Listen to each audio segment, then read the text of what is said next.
All right, guys. Thanks for tuning in for the Clarity Academy Showdown. Of course, between the Clarity Gaming Academy and Quantic Academy, it's going to be an excellent series tonight.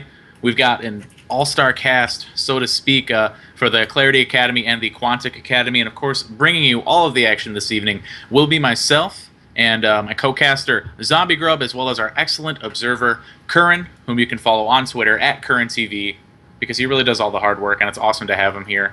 But our first game is going to be Neoplanet S, Fog versus Mewby, a ZVT. You may know Mewby as I Love MKP or Mewbert or some other kind of nickname I'm not sure about, but a TVZ, always a good way to start the day. And I believe our players are getting ready to go here. It is time. All right, we got everybody out. Our lobby was a little full, but now it's time to get going on Neoplanet S. Let's do this stuff. Zombie, are you excited? Yes, I am. I'm like so careful right now because my cat's in my lap. Okay, let's be careful. It's got precious kitten bones. Don't want to break those. I don't know if you guys were watching, but this kitten is stream famous. It's had live airtime, and so it just wants some more. It's got a taste of it. It can't stop. Yes, yes. I don't want to like get really excited and then have him bump his head or something. Carefully. Yeah, we'll keep it toned down, and then hopefully like halfway through the match when all of our excitement is really built up and crazy, ideally the kitten will have wandered off so he won't get hurt. But we are spawning in here, guys, for our very first match on Neoplanet S, playing for Clarity Gaming Academy and spawning in the upper right portion of Neoplanet S. It is the Blue Terran Mewby. And in the bottom left, coming out for Quantic's Academy as the pink Zerg, it is Fog. Yeah, wishing him good luck, good luck. Fog, been really talkative in the lobby, really cool guy. Pretty excited for the match, it seems, as am I. And a ZVT on Neoplanet S is always really scrappy. If mutas get into play, it can be a lot of fun.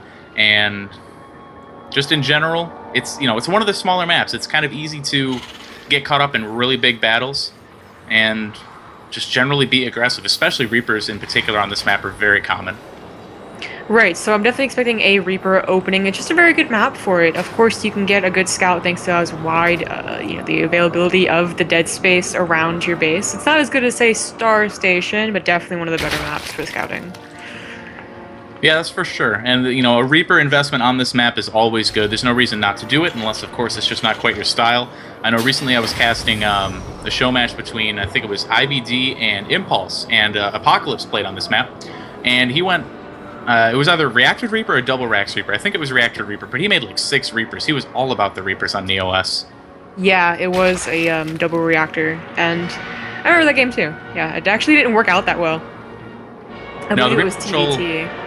Yeah, TVT and some things got picked off. It doesn't work out great. Of course, when you invest that much into Reapers, you really do need to make sure you're 100% on the control, because you need to keep your opponent contained, need to do some serious damage. Not serious damage, but enough to make it worth it, of course. That's always the goal when you do anything in StarCraft, is return on investment. It's a game of economics, and we are going to see the pool before hatch here for Quantic Fog. A lot of people will go for hatch before pool, but it's really a matter of comfort, and of course, the earlier the pool is, the less you have to worry about 2 racks and things like that. Oh yeah, that's very interesting. I was noticing more on Mewby's side. He's actually going for 17cc, so I was expecting a Reaper, but no gas. As you can see, the latest would have been at 15, and he's just going for that straight 14cc. Now, will he put it on the low ground? Because I think this early pull from Fog means that he's going to be getting some lings. I mean, it was so early. You always see a 15 hatch versus Terran. That's surprising if he would just let that happen and not do anything with it. Yeah, you got to be very aware of that. And we are going to see the early gas, also characteristic of Zerg play to date, as that means, of course, if Reapers were to come into play, Fog would be very prepared, as well as dealing with Hellions in general. Looks like Mewby really trying to kill this Overlord, does actually have vision of it. Oh, but there I think Fog is just trying to find the spot where it looks like Mewby just barely can't see it. That is a thin ridge to travel on, but just barely the Overlord gets out alive. However, it did get a scout off for the command center. Yeah, and it delayed his SCD reduction by about 20 seconds, too. That's a big deal at this stage, He's getting a fast 3rd CC, so that'll definitely help make up for any little bits and pieces of interrupted economy, but that was kind of an oversight. It's so tempting to try and get that Overload, though, especially on Neoplanet S when it pops out, thinking that there's going to be a Reaper opening, but it is, unfortunately, very hard to actually kill off. Yeah, he got close, but no cigar, and yeah, killing off that Overload is very important. I mean, it's just basically a map hack, especially if you can sit it right in front of the base there. Of course, Terran does have the option of floating a barracks up and killing it, but it's still always very annoying for the Terran to realize that every move they make is going to be completely viewed by this Overlord, at least until it's taken down. Mubi here is going to be active with these first 4 Marines, and wow, he actually might pick off this Overlord in the top center, or top left. Nice. I love seeing stuff like this. I mean, who can forget Jachi versus Leenock when people first saw this really happen in a professional game, and everyone was like, oh my god, he just killed like 4 Overlords, because he knew exactly where Leenock was placing the Overlords. So seeing this stuff always makes me just like really happy. It's just small things that look really awesome, and he's just going to get away. And yet again, no Lings despite that early pull. Yeah, looks like it was just mostly a safety measure there, and it really does show an extreme measure of preparation and game sense from Mubi there, as well as taking a leaf out of some of the pros book, as you were mentioning, with Joshki picking off those Overlords. And you can tell that Fog wasn't prepared for it. The Overlord went down. He did make another Overlord right away, but it did slow him down just a bit there. However, his macros certainly ended up being slowed down at all. Third hatch going up very quickly. A lot of drones coming out. Not really seeing anything that wants to make him think, okay, I need to make some Zerglings now. He's doing the things that Zerg do best. Make drones until you absolutely have to make units. Ooh, a little bit of a mistake here from Mubi. Of course, you do need 3 supply depots to wall off that with a bunker, not just 2. So he's actually, I think, still has a space. I think he's like in the exact awkward position where a link still gets through, unfortunately. Yeah, that could be the case. Taking a closer look at that, yeah. I guess we'll have to wait and see if a run-by does happen, but yeah, definitely, most walls there are a little bit tighter than that. And the links do happen to slip through. That's something that... It's such a fine line between being prepared, like you're in such a good position if your wall is up, but the moment links get past and get near vulnerable defenses, that's when you're like, okay, now I suddenly don't have enough units for what would normally be a standard timing or something like that. Yeah, it's actually really annoying when you don't get that wall up and they do send, like 15 lings in, because your Hellions, they do better when they're out in the open, not when they're trapped inside a natural that is very, very small, and you find this as a small natural. That can really, turn into some really bad stuff. But luckily the supply depots do get up, even though it's a little awkward. Luckily, no Banelings or anything that's coming out. Actually, a Roachborn is going down, so could he be going into Roach Hydra rather than anything else, or is that just precautionary? Yeah, likely precautionary. The Zerg, of course, will go for the Roaches in case a large amount of Hellions come by, or if they're really having trouble with Reaper Hellion. We are going to see these 2 Hellions poke weight the third. A lot of Zerglings going to be chasing them down, or, well, I guess not so much, just the skin makes it look like there's a lot of them, but these 2 Hellions can't really go toe-to-toe with that. They will have to retreat home. And do we have any more Hellions on the field? No, it looks like just 2, and Mubert going directly into tank production. Not a choice we see a lot from Terrans lately. Yeah. 5 racks. Whoa. It looks like he's going to be going, very much powering very, very hard after getting that very early 3rd CC. And the tank really helps out in that, because while, this looks great and all, but say there was an attack that happened in 9 minutes right now, he'd have no production because he waited until so late to get it. So that tank is very necessary to have that very good defense, and that's something that people have been, Terrans have finally been going into after seeing Innovation lose just absolutely horribly to Sulky. I really credit the... while not total uprise, but somewhat uprising of tank builds back into the game is because of that series. Yeah, definitely. As well as Life versus Flash in MLG, where, Flash just made Widow Mines, and it turns out they're not so good against Roach Baneling buffs when a Zerg actually knows to just suicide in 1 or 2 Zerglings to take care of that. So I agree, the tank's a very necessary precautionary measure when you are delaying your production by that much. We are going to see Fog here go forward. Looks like a Roach Hydra play, getting his 1-1 upgrades, his Hydralist Den just finishing up here, and we do have a good number of Roaches moving along the top side. He wants to deny that third right away. Yeah, so he's going to that Roach Hydra style, not the Ling meter that you typically see on Neoplanet S. So this will open up definitely some possibilities from Mubi to go very heavy into drop harass. Roach Hydra very slow. You have to actually get the Hydras over there, and they don't have their speed first. They're actually getting that second, so he's going to be a little more defensive than offensive. So it's going to be difficult if Mubi decides to go for that straight to airport or starport, but as you can see, he doesn't have any starports right now, so the medevacs aren't going to come until way late, and potentially when already Fog has that static D. Yeah, maybe if anything, is dumping a lot of his minerals into Marauders, actually making 4 Marauders at a time after having identified, the Roach-based composition. And it looks like the creep spread for Fog is looking actually really amazing, almost all the way halfway across the map now. Just 11 minutes into the game, so that's so key for a Roach Hydra composition. You can't be caught out of position, and if you hope to go up against a really tank heavy composition, or even just fare well in a direct battle at all, it's so easy for Roach Hydra to be kited. You got to be on that creep. Mm-hmm. Combat Chills is finally getting started. I noticed that he forgot about for a little while. Doesn't actually pay much attention here, though. 2-2 is also on the way for our Terran player. 1-1 with 2-2 not on the way for our Zerg player. So he's going to be very behind when it comes to upgrades. And that's really disappointing because Roach Hydra really does benefit from fast 2-2 and a good sick timing that can push forward and potentially snipe off the third. Of course, he's not going to have that now. Looks like he wants to go up straight to Hive. Maybe to actually try that Roach Hydra Viper style that we don't see often, but some people do really like. Yeah, depending on your choice of gameplay, that can be very good. Of course, against anyone mixing tanks into a composition, the Viper is going to be very valuable. And in general, with the Blinding Cloud, it's just good against Bio, period. Now, this is going to be interesting, though, because with the very late Medivacs from Mubi, the Bio doesn't fare as well against Roach Hydra as it does under like 6 or 8 Medivacs. So there could be a timing, even with 1-1, once the Hydra speed finishes up, that could do some serious damage. But with the help of the tanks, Mubi should be able to hold on as long as he maintains a defensive position.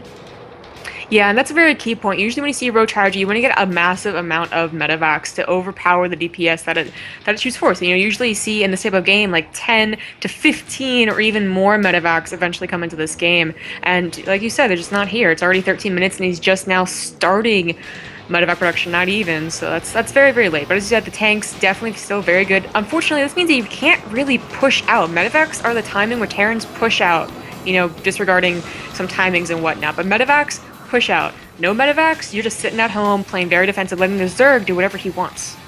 Yeah, and we're seeing the effects of that. This creep spread is insane. It's already pretty much knocking on Mubi's front door. He's allowing the Zerg to get Infestors out unimpeded, so the gas not being dumped immediately into that 2-2 is put into the Pathogen Glands upgrade. The 2-2 is going to finish soon now as well, and there's going to be a good timing for the Zerg, but now Mubi is moving out. The tanks are going to siege up, so Fog is going to have to pull back. The 3-3 getting started for Mubi here. He does have a window, though, where that 2-2 is not complete and Infestors are not out. Yeah, well, once the Infestors do pop out, of course, this army's not going to be nearly as effective. It can do some nice splitting, of course, but the tanks will need to be sieged to get those Infestors, else it goes very, very terribly from denying this creep spread. It's only half of it, though. The Infestor is out, does not choose to go for that fungal. The tanks were not sieged, which decides not to. 2 Medevacs, that is it. They will not be overpowering any types of fungals anytime soon. And he's trying to push forward and deny this fourth, but I'd love to see some drops at this point, and unfortunately, there's just no Medevacs for that. Yeah, this is such a dangerous push. It's hard to come back. There's only these 2 Medevacs here. If he gets a good fungal landed, this is going to be very, very tough. And we are going to see that the Bio is pushing forward now, just refusing to disrupt Fog's Concave. Yeah, he's actually on hold of his units, and he's losing a few unnecessarily. This is actually going farther into Mubi's favor than I think Fog won, but here he goes. He's moving in right now. The fungal should be good. Needs to pull back, needs to split a little bit more. Tanks are firing upon this massive army into a choke, but it's just not going to be quite enough, especially with these fungals. The DPS of the Roach Hydra army does not actually overpower. At the very last second, the tanks and Marauders do barely push it back. Unbelievable. The tank's doing serious work. Multiple kills on all of these tanks. A ton of Marauders coming in. Very resilient, and the Medevacs are not dead, so while there's not a lot of them, more are coming out, and these ones are surviving. It looks like this 4th hatch is going to go down pretty quickly to these Marauders. Yeah, it was mostly a gas hatch, so as you can see, there were barely any drones mining, and he does still have a very nice bank, as you can see in the top right-hand corner. 3-3 is about halfway done for Mubi. No 3-3 on the way for Fog, even though Hive is done. He's trying to push forward again. This will finally clean it up. Scan goes down, I guess, to actually target fire those Infestors. Nice, only gets 1, though. Yeah, but trade-wise, it looks like Mubi came out a little bit ahead there, and as you were saying, the 3-3 is about to finish. No 3-3 for the Zerg. The window is really closing where Roach Hydra is very effective without some kind of complement. The Infestors are there, but there's only 3 left. A lot of fungals were used up during that engagement, and no 3-3, no Vipers on the way. The Hive is there, but the accompanying tech is not, and Mubi can very easily just keep slamming with Bio and trading very effectively against the Hydras. They might get this command center, though. Looks like they indeed will. Not enough SCVs over there to repair. They actually just go back home as the Mubi's force, Mubi's force does go forward. He's going to get the Roach Warren. He's going to get the Evo Chambers, so no 3-3 for a very long time, potentially. Fog needs to push in. He does have enough for it. Fungals, needs to get some good fungals. That's a nice fungal. This is just actually an overpowering army for Fog, and he's just going to rip through Mubi's army. Yeah, the fungal's really doing the work there. And just the massive amount of Roach Hydra. Mubi really needs to gather his forces. The tank count right now is 3. It's a pretty good amount, but he's got to make sure that the Zerg doesn't get too far ahead. He has cleaned up a lot of this creep, but the Hydras here are just going to clean up most of this. He really needs to save those Medevacs, though, and just rejoin. There's just a lot of Marauders here, and they do not kill the Hydras fast enough.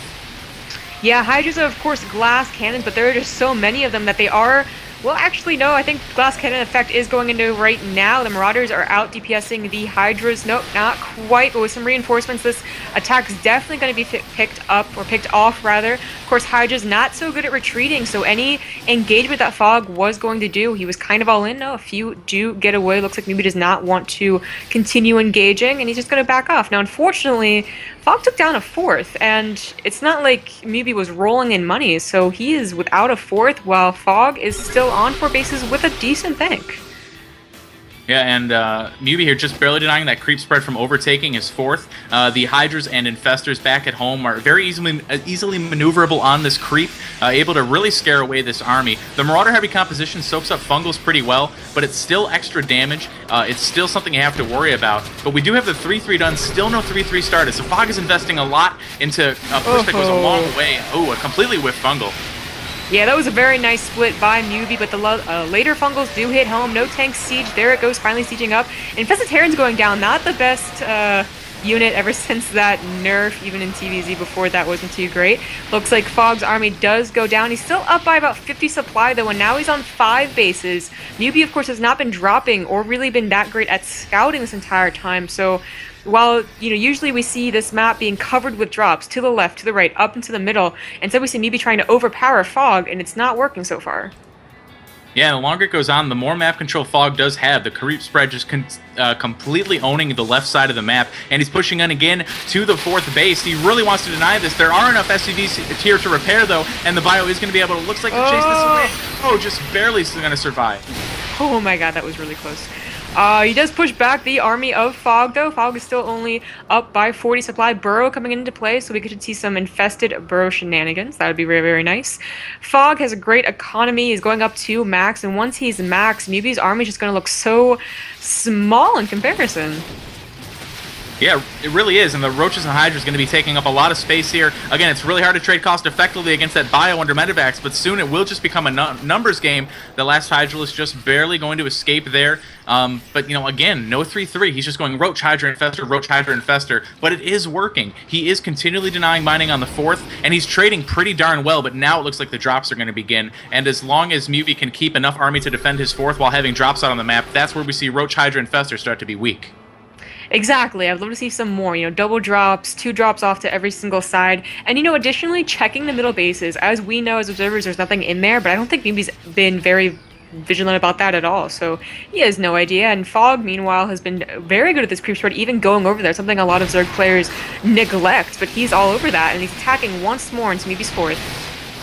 And Fog here again is setting up. All those Fungals were amazing, getting every single one of the Bio units, allowing the Roach Hydra to clean it up. There's not going to be anything to defend this 4th. The tank's cleaning up a good number of the Roaches and Hydralists, but there's not going to be enough left over. And all these SCVs are going to go down along with the command center. I don't think that Mubi can recover from this. I don't think so either. He's actually down to 2 CCs. That, of course, was from his main, and he does GG. GG is dropped, so Fog just really slamming him over and over again with 2-2, Roach Hydra, and the upgrade advantage was there for Mubi, but the unit advantage was not. The Fungals were pretty darn good as we went towards the end portions of the game, and having cleaned up all that Bio, like you said, Mubi was not rolling in money. He was on a 3-base economy with very limited SCVs. A lot of times the strength of Bio is the constant replenishment of it, but Mubi wasn't able to keep that up.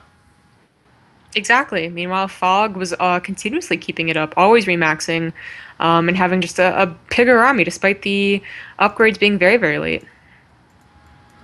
Yep, and we saw the power of the Zerg overwhelm the Clarity Gaming Academy player Mubi with a large number of Roaches and Hydras. So that's the first victory going to go in the hands of Quantic Academy's Fog.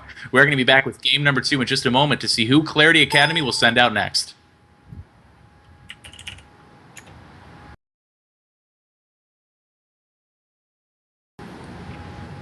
Alright guys, we're back with Game 2 between Quantic Academy and Clarity Academy. As you can see on the scoreboard there, or you could at least a moment ago, I don't know if it's still up, but Quantic is up 1-0 with Fog taking the first victory. And now a Protoss player coming out for Clarity Academy by the name of Bones. Yeah, PvZ on Akalon could be a very, very long game. Could be a lengthy game. But those are usually the best. So we're going to see as we spawn onto our map, Akalon Wastes, and playing for Clarity Academy, rather, in the lower right portion of the map. Spawning is the green Protoss. He is Bones. And in the upper left, the winner of the last game, currently showing some good form for his Quantic Academy. It is Fog as the pink Zerg. Pink Zerg. It's powerful Zerg color. Stefano's go-to color in the days of Wings of Liberty. See if he's going to bring that ZVP fire. But like you said, Aquilon Waste. It's easy to hold 3 bases, sometimes even 4. Easy to macro up. But at the same time, some players will take advantage of that with unexpected aggression. That's very true. Some players don't like the long game, and of course, Zerg players can potentially not like this map. It's so easy for Protoss players to get to those 3 bases and then get a very scary, powerful endgame army. Something that's been very popular in ZVP lately, however, is of course the Fast Viper, Roach Hydra Fast Viper. Definitely takes advantage of people who go to Colossus, which is just about every single Protoss. I don't think I've seen one try and start with High Templar in a very long time. That's very true, and definitely if there's a counter to Colossus that wasn't Corruptors, it would be Vipers. Of course, they do require the Hive Tech, but there are very good Viper timings. If you can get 2 or 3 Abducts when the Protoss only has 2 or 3 Colossus, suddenly they are just next to useless. Another thing that Protoss have been doing here on Aquilon Waste is it's relatively safe to open up with a Sky Toss composition. You can open up with a Forge Fast expanded to a single Stargate, get your 3rd Nexus down, and secure it with cannons, and it'll go right into 3 Stargates. And if the Zerg leaves you alone for too long, you just have a bunch of Void Rays. It's very true. It's a very scary army. Of course, a map like Daybreak where you can try and get that 3 base into massive Void Rays. That Roach Hydra, even without Vipers, can very much so bust it. It's like the Roach bust in Wings of Liberty, except you add Hydras, and it's more effective, of course, against the Void Rays. When you have a low kind of Void Rays, they're actually not that great. It's really when you start getting up to the numbers of 10 to 20 that it's suddenly like, oh, wow, that's a lot of stuff. And you need to start figuring out how to defeat that, as impossible that is. But Aquilon Waste, it's not as easy. Of course, there's a lot of choke, especially if you do go for the 3rd with the rocks, which is most common in ZVP. The choke's really not helping out. Force fields, of course, decimate Roach Hydra armies, and the Void Rays are usually plentiful enough that with good force fields, you can definitely hold on this map. Yeah, that's for sure. Very good to get defensive position, and as you said, Roach Hydra composition that's very vulnerable to that. And that's why we do also see a lot of Zerg players go for Mutalisk on this map. You don't need to worry about force fields. There's a lot of space to fly around. You can dart between the 3rd and main pretty easily. We are going to see 4 Zerglings come out here for Fog, which Bones is going to be very aware of. He's going to have the probe just kind of run away for now, and this is good because Bones went for Nexus first, and when you go Nexus first, there is the timing for 4 Zerglings to just run by before your cannon is completed. So having that probe there at the front, it is very important. He needs to know and make sure that those Zerglings aren't just running across the map right to his base. Yeah, exactly. Of course, he'll want to go back and check if the 3rd does go down. Unfortunately, he's not going to be able to see it. The Lings do take it out. The drone, I think, was trying to hide from the probe. I'm not sure if it actually stayed hidden. Of course, he did not see the hatchery actually go down, so it could always be a fake. Overlord is already on top of that next. It's going to see everything for quite a while. No Stalkers of yet. He's running scores not even halfway done. Second Overlord is coming in. It's going to be very good for the Suicide Scout into the main, and of course, seeing if the 3rd does go down or if Bones is going to stay on 2 base for them to go all in.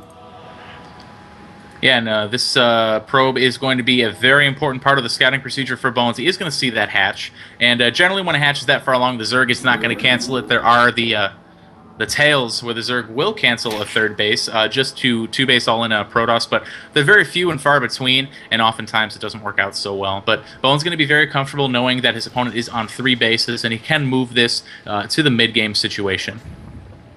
Yeah, definitely. Of course, without any gas on the way, the chances of seeing like a slow Ling all in at this point, very, very not common. Usually comes earlier. Of course, 3rd base isn't always a guarantee that it's not an all in.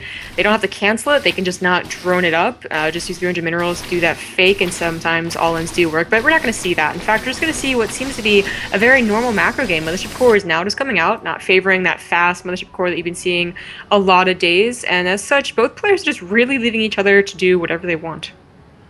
Yeah, it really is a macro-oriented game. The drones are just non-stop from Fog. He's getting up to 38 with like a bunch more on the way, so it's going to be up to 45 very soon. Perfect 2-base saturation as he moves into his 3rd, and he's getting 3 gases down right now. So in opting for a later 3 gases instead of an earlier 2 gases, to get that Ling speed up and just transition, really pretty much a stylistic choice. We do see the Zealots and Sentry are working on the rocks for Bones, so he is very prepared to move into a fast 3rd behind a Robo. So they're just going to take that with some Sentries and Immortals. Very Wings of Liberty-esque. Yeah, this Mothership Core did scare away the few Lings that were out front. That kind of sucks. As a Zerg player, you do like having that map control. As you can see, the Zelnagas are already taken. The Overlords are trying to catch any other typical proxy pylon space. And the Lings would love to be up front, waiting for that push to happen. The sooner you see a push, of course, the better it is for Zerg, who's very reactive. They want to drone until the very last second where they can finally get the Roachworn. And as you can see, the Roachworn is on the way, as well as Metabolic Boost. So he's going to go to, once again, typical stuff. Yeah, Fog just going for a very standard timing for that Roach Warren. He sees the Forge Fast expand. He knows 7.5 minutes is about the earliest Warp Gate would complete. Maybe a little bit earlier if he was really dumping Chrono Boost into it, but that's what the Lings out front are for, to make sure that the Chrono Boost, if it's going on the Cybernetics core, is going to be caught. Looks like he did get a scout on that third Nexus there, so he knows that there's really not going to be any aggression coming, and look at that, like 14 drones out at once. So we're just moving into that late game situation. Both players very comfortable with just sitting back and macroing. Hey, look at this wall. The secondary wall from Bones at the third means that once these rocks are going to be taken down, and usually they definitely are going to be taken down, there's just another one right there. Of course, the cannon's also going up to defend it. I don't actually think that cannon reaches. I don't even think it sees. It doesn't even see. So those rocks could go down without Bones' cannon really doing anything. Yeah, so he's going to need to keep a close eye on that, which, could distract him from other things happening. So it is a good point to mention. It's a very interesting wall, though. Do want to mention that we do have a Spire getting put up here right next to the hatchery, and I believe Bones, yeah, he does see it there, and he does click on it. So Spire confirmed for him, and Mutilus Blade, this shouldn't really surprise him on this map. Again, as I was saying before, it's very common. And do we have a Stargate up for Bones? No, but I imagine we'll be seeing one very soon. Unless he's comfortable with Blink. Yep. Okay, no, there we go. Yeah, there we go. So as we get to Twilight Council, we just put down those 2 Stargates, probably in reaction to it. Of course, he could also just have been planning on going into that laking composition that we were talking about, but either way, Stargate's very, very good. You can, of course, be chronoing out those Phoenixes and have a good number before the Mutalisk are actually out. Definitely at least enough to buy him some time, as well as cannons and, whatever you usually see for Mutalisk play. Now, 4 bases is going to be up for Fog. That's quite an economy. Yeah, this is going to be tough, and it's going to be hard for Bones to pressure with a heavily Phoenix-based composition as well. Of course, he can do the standard Phoenix harass, but depending on how many Mutalisks get in the air, you need to keep those home to defend. They're fast, but they're not that fast, and you can't have them across the map lifting up drones while Mutalisks tear up your own mineral line. We're going to see the Lynx coming in here, and doesn't quite go for the rocks. Like you were saying, they'll probably could just pick them away without worrying about the cannon, but okay, not quite going to slip in there. The army is in position. No Zealot in the wall, but you don't really need it as long as your army's there. Yeah, if your army's there, then hopefully you don't let the entirety of 40 Lings just run by. That would be quite a misstep. Looks like it's not going to be Mutalisk, but rather Corruptor. That's a very interesting choice. In fact, definitely Bones is not expecting this. I can almost guarantee that. He's expecting Mutalisk. He is cranking out those Phoenixes, getting the appropriate static D with the cannons. So the cannons, or the Corruptor's going to be a very big surprise. Unfortunately, actually, no, maybe fortunately, the Corruptors are going to pop. Will he scout him is the question, because he is going to go for that Robotics base. Still getting Colossus, even if he does think that it's going to be Mutas. And now he's switching into Void Rays. So did he see Yeah, I it? think he smells something here. Usually a conservative amount of Phoenix 4. Usually 6, though, is where you start feeling comfortable against anything with the most massive numbers of Mutalisks. And once he sees these Corruptors, he'll know that he made the right choice. But that's a really interesting meta read there from Bones. The Corruptors are looking to cut off these Phoenixes, though, as they swoop into the third. The Corruptor's going to be right behind them. And likely, if Bones isn't on top of this, he could lose a Phoenix or 2.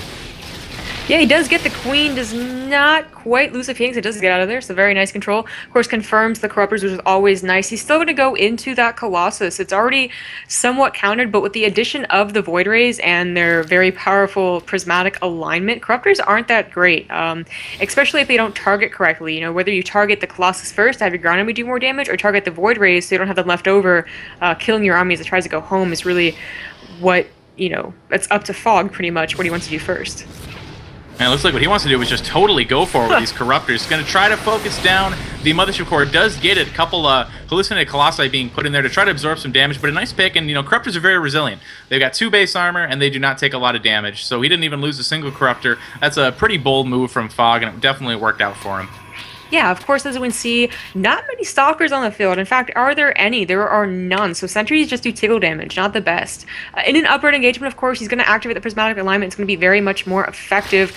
Hallucinating the Colossus, though, that was kind of a very fast reaction, and it would have been awesome to see that before, Fog was not seeing it. Have those fake Colossus, have him try and target the wrong one, but now that he knows, he's going to make Overseers, and he's going to be targeting the right ones every single time. That's true. So he kind of revealed his hand a little early there.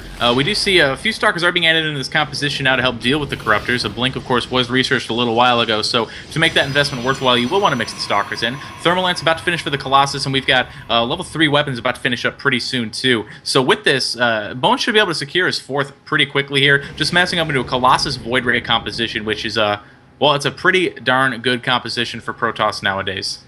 Yeah, and looking at Fog's composition right now, it is Ling Hydra. That is it, and it's not that heavily upgraded too. It's only at 1-2 and 1-0 for the Ling, so just only a few roaches. That means that the tankiness of it is not going to work out, and the Colossus, although they're only 2, if they're not target fired correctly by the Corruptors, they will deal enough damage to this very light army. And here goes the engagement. Nice Time Warp comes out for him. The Corruptors are dealing damage to the Colossus. Nice target firing. One Colossus does live, and all the Corruptors are down. He needs to keep this Colossus alive to take care of the Hydras. Now, those Corruptors died amazingly quickly. Don't have the charge quite finished up for the Zealots yet, but it looks like with the good buffer of those force fields and with the Void Rays just eliminating those Corruptors, that single remaining Colossus did some serious work. 12 kills, a lot of Lings and Hydralisks going down, but we have 30 more Hydralisks coming out, 29, a bunch of Roaches. I'm also moving into Swarm Host for Fog. So, interestingly enough, we're not seeing that creep spread that we saw from him in the former game, though. In fact, no creep spread at all. Yeah, I mean, most players, you usually don't see as great as creep spread in ZVP as you do in ZVT, but it's definitely useful, even though it's going to be taken out eventually. Now, is there an obs on the field? There is one, and it's not with his army, so creep spread actually would be really, really helpful. Plus 3 for our Protoss player has finished now, so it's 3 versus only 2-1. Another engagement does go down. These Hydras are more than enough. It just simply comes down to the fact that Bones does not have a good enough army to buffer his Colossus, so everything goes down, and all the Hydras still stay alive, and the army back at home for Bones is just very small. Yeah, Bones got a little overextended there. It's not like PVT where you get one really good trade and then you can push. PVZ, you need to get that good trade and just pull back and take a base behind it because Zerg remaxes very quickly. And now we're seeing that the momentum is swinging in Fog's favor. He's maxed out on Roach Hydra, as you said, with the level 2-1 upgrades. Time Warp going down, and that will slow down the Hydralisk enough for the Colossus to effectively scare them away. But right now, Bones just buying himself time because Swarm Hosts are going to be out on the field soon, and that's going to be so hard to secure a 4th base against. Yeah, definitely needs a lot more Colossus. As you can note, there's no Corruptors in the field, and Hydras are very difficult to actually get up and close and personal to the Colossus without those Vipers. So if he just had, 3 to 4 Colossus, he would absolutely melt this army from Fog. Unfortunately, he only has 2. They do break through the front. The Voiders are still alive, dealing some very nice damage to those Roaches, and of course the Hydras as well. The Colossus are staying alive for a very long time, and this is really where Bones is finally starting to push back. Fog is just with the Colossus. Yeah, this is a tough position for the Zerg to push in right now, but he's going in anyway. Most of the wall getting broken down. Meanwhile, a few Zealots going to go over to the 4th base of Fog. I think just barely. Bones going to be able to hold this natural. It needs to keep these Colossi alive, though. They are so important, and just barely will hold it. It needs to get that wall rebuilt, though. Otherwise, the Colossi are going to be much less effective. Definitely. Currently, Fog is up by 60 supply. The Zealots at the 4th have been taken down, or rather the 5th. That is 5 bases for Fog, so very nice economy indeed. And he's getting back up to a bank. He's not quite maxed, but he is just, how many drones he's done? He's done 76. That's not the most extreme count, but definitely nice. His upgrades are also starting to get up there. He's also getting the air upgrades for those Corruptors. And as you can see, there's nothing anymore. There was Phoenixes and Void Rays before, but now there's only 2 Void Rays, so there's not going to be as much soaking up of damage for those Corruptors, so they're going to be a lot more effective against those Colossus. Yeah, and the Voiders are really hard to replenish when you're on 3 base gas economy. You're trying to make Colossi and Templar here. You just can't afford Void Rays as well. So it is going to be very nice for Fog to be able to have the Corruptors just kind of fly freely here. We do have Storm completed. Do we have any Storms for these Templar, though? A lot of Colossi there. The Storms do go down. Very good on the stacked Corruptors and on the Hydralisks. And these Colossi are going to stand long enough to clean up most of these Hydras. The Void Rays are just going to focus down the Corruptors as well. But no buffer for the Colossi right now. Needs those Archons in the front. Some very good micro from Bones. Is finally just going to barely hold this off. He is making a few units work. I mean, yeah, granted, they're pretty high-tech units, but they're usually, once you see Colossus with only 4 Zealots below it, it looks so appetizing. You're just like, oh, I'm going to go for it. And luckily, Bones, with just the clutch micro, is keeping a lot of the high-tech units alive. So if you can keep doing this, despite only being on 3, barely 2 base economy, maybe you can start bringing it back in, and the 4th is starting to get established once again, but if Fog just goes straight forward, it's definitely going to be canceled. Yeah, looks like this is exactly what he's going to do. Oh, sort of there. He's going to send a Ling to scout it, and probably will trigger him to go right for it. The army for Bones looking formidable enough to maybe just go ahead and go for this as long as he keeps the Archons in the front and lands some good storms. If he can maintain this fourth, Fog could find himself in a rough situation because, again, he's at 2-2, no 3-3. Similar situation we saw in the last game. The longer the game goes on, the further behind he'll be, and this is a very opposite of Neoplanet S. You can't keep throwing Roach Hydra because it's so hard to get across this map. Yeah.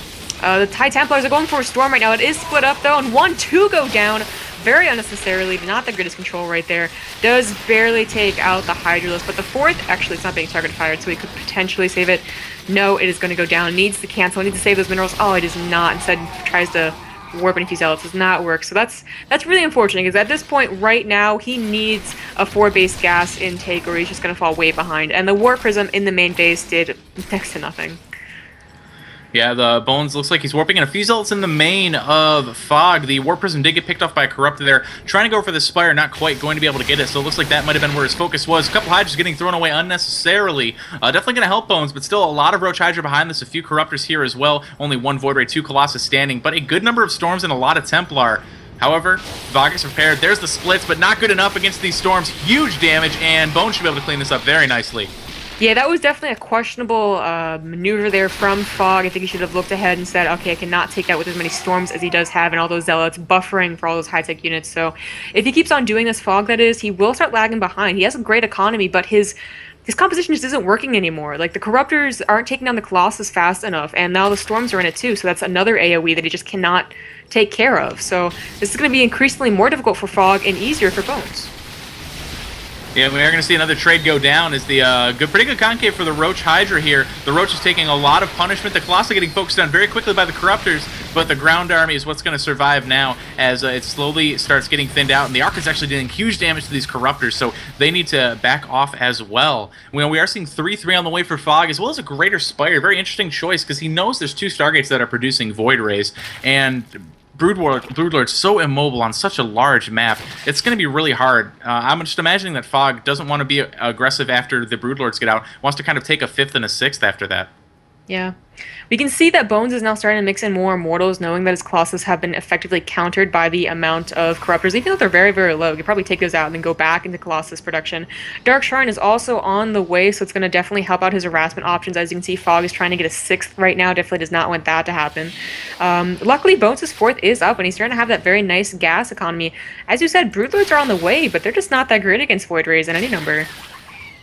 Yeah, and especially this Roach Hydra composition with Broodlords, it's just very immobile. It's going to be very hard to put out fires, and that's what Bones is going to be starting with. Warp Prisms and a Dark Shrine about halfway completed. He's really going to be able to take advantage of that immobile army, and this Observer's been sitting here the entire time knowing exactly the army movements for Fog. So this is one reason why Bones' engagements have been so good here. We're seeing level 3 flyer weapons on the way, though, so these Broodlords are powerful, albeit slow, and they are in position to start assaulting this 4th.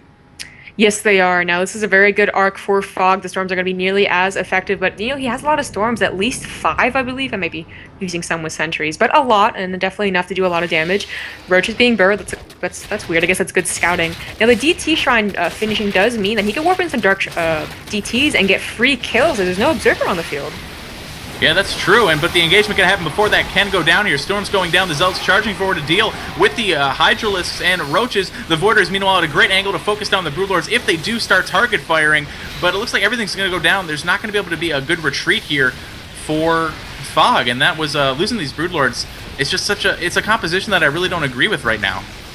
Yeah, once again, another questionable push-in from Fog. Unfortunately, Bones has effectively taken the 4th. That's really where a Zerg player feels comfortable, is if they're able to deny the 4th of the Protoss for a very long time, they start to feel very, very comfortable, and they start pushing in, and that's definitely something that can mess up their game, is that they get too overconfident having denied that for so long, forgetting that Bones has been very good at keeping his high-tech units for the most part, so he still has a very good composition, and Fog just, once again, did not have a great composition. I think he really needs to go for Vipers here. Yeah, he needs something to counteract the high tech, just like you were saying, Bones. He's been hanging on to those units, and they've been good for a long time. We do have 2 Dark Templar, one going over to the 5th, or at least it was, where there's no detection, one going to the 3rd here as well, where there's a few drones to kill, and it looks like Fog is retreating or just massing up, kind of indecisive about what he wants to do here. Getting Vipers out, though, it looks like that's what he's waiting for. It's like he heard me or something. Yeah, so great to see those Vipers finally coming up. Of course, what's that thing called? Blinding Cloud would also be effective. Helps position correctly. I can't think of the words right now, but yes. So helps position as well as grab those Void Rays and those Archons, all those high-tech units. Of course, you do not want to grab High Templars. That is one big fault that third players do. Not very effective. They just storm your army and feed back the Vipers. It's no good. But if you can pull everything else and get a good Blinding Clouds, you can definitely make the Roach Hydra composition work. Yeah, it's like sticking your Viper tongue onto the proverbial flagpole. It's just a bad situation. And I just wish this Dark Templar over at the 6 o'clock would go over to the 5th. There's no, well, now there's detection, but for a long time, that Overseer was not there. This could have been a ton of drone kills. It looks like he is content to just deny that base, though. Hatchery over in the upper right getting force canceled as well. And Bones is almost maxed out on a Templar, Archon, Void Ray army. So very scary. Oh, all those words are just not good. Well, yeah, the Roaches are still there. Like he needs another Observer just in case there's some Burrow shenanigans going down. Much less just because there's 2 Roaches, but definitely for precautionary measures. Starting to get the air upgrades as well, having rebuilt that Submarine core quite a number of times thanks to that turbulent mid-game, but now finally getting back into it. Another Observer is coming out. Yay! It's like these people are watching this. They're not actually. Don't worry, but I'm just that good, I guess. Vipers are full energy. Yeah, right.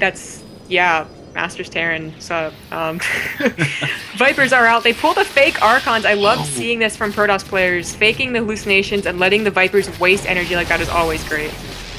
Yeah, that was very nice. Their feedback storms going down. The Time Warp trapping a lot of those Hydrals. Pretty good damage going down here for Fog, but or for Bones rather, but is he ready to push into this Hydralisk concave? There's no corruptors, there's a lot of storms, and the Hydralisk just really can't evade. These ones are just getting completely trapped. He was going for a big concave, but it might work against him as they can't evade the storms, and the Vipers get massacred by the Void Rays. However, the remaining Hydralisk might be enough to clean this up without a huge Zealot buffer, but no, without creep, they're just not maneuverable enough, and these are really, really bad trades for Fog. Look at that unit's loss tab, 48,000 to 29,000. Unbelievable discrepancy there. Yeah, the 6th will go down. Of course, Fog is still on 4 bases, but that's really only 2. His natural 2nd and 3rd have been completely depleted of everything, even gas. And I must say, during that engagement, those were probably the worst pulls ever. They pulled into the Vipers that are over nothing, so like everything that was pulled survives, which usually doesn't happen.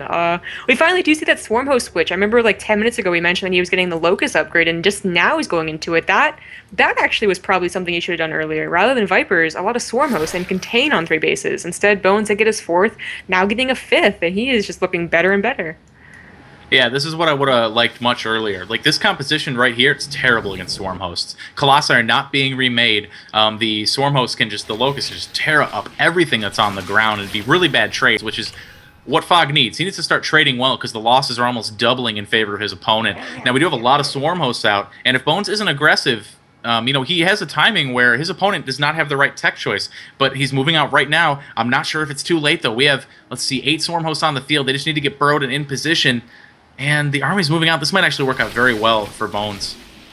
Yeah, he's definitely going to get this 5th, I believe, and that is one of the last 2 remaining mining bases. Barely that. The gas has depleted, as you can see. Locusts are on the way. Bones realizes he doesn't even have an observer, much less a very good army against it. The reason why it's bad is that the splash damage for Bones right now is purely energy-based, but you don't want that. You want to be wasting energy on free units, so he doesn't need to start Colossus production, and he does, so a perfect reaction from Bones. Very much playing it safe, you know, he maybe could have pushed in, but Locusts, they look so non-intimidating, but they kill things super fast.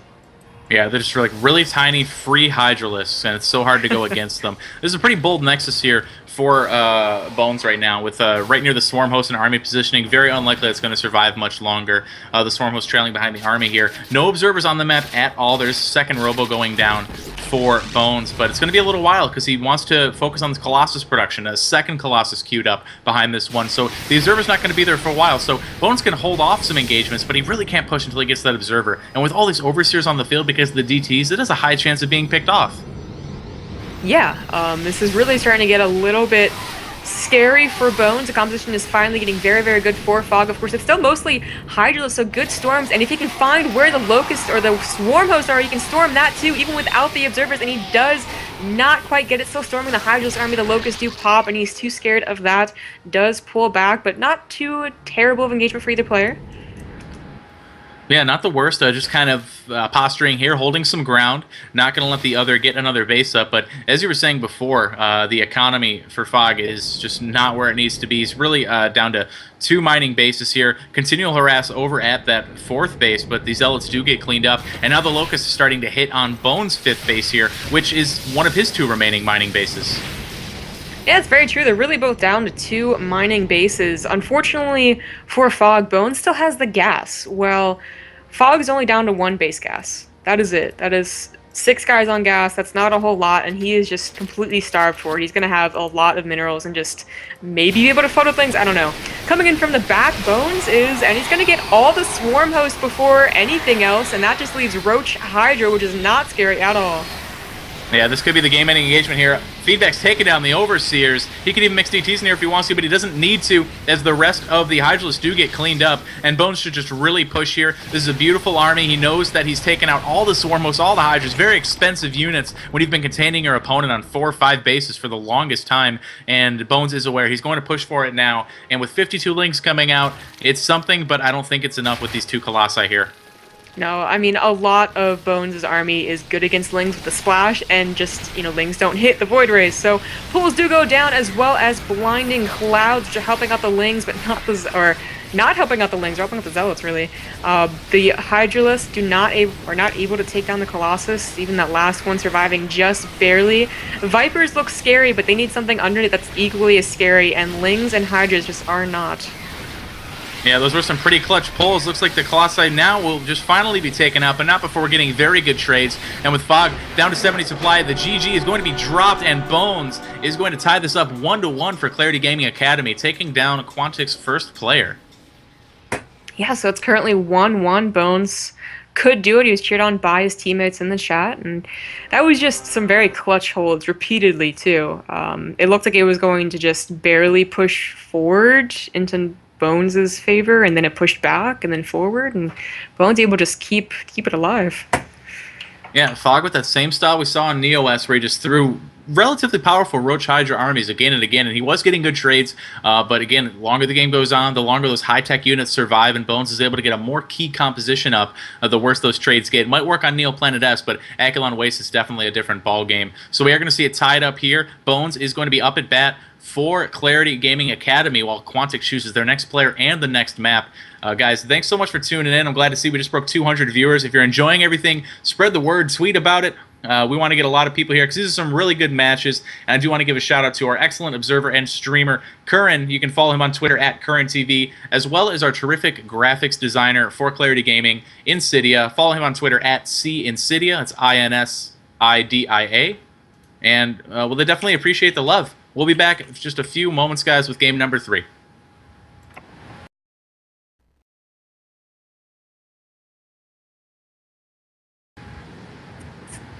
All right, what's up, guys? Thanks for sticking around because we are moving into game number 3. Our series starting out tied 1-1, which is awesome. We're now going to be moving into what'll break that tie, as Bones still playing for Clarity Gaming Academy, still the player up. Going to be going up against Quantic Academy's Macaulay.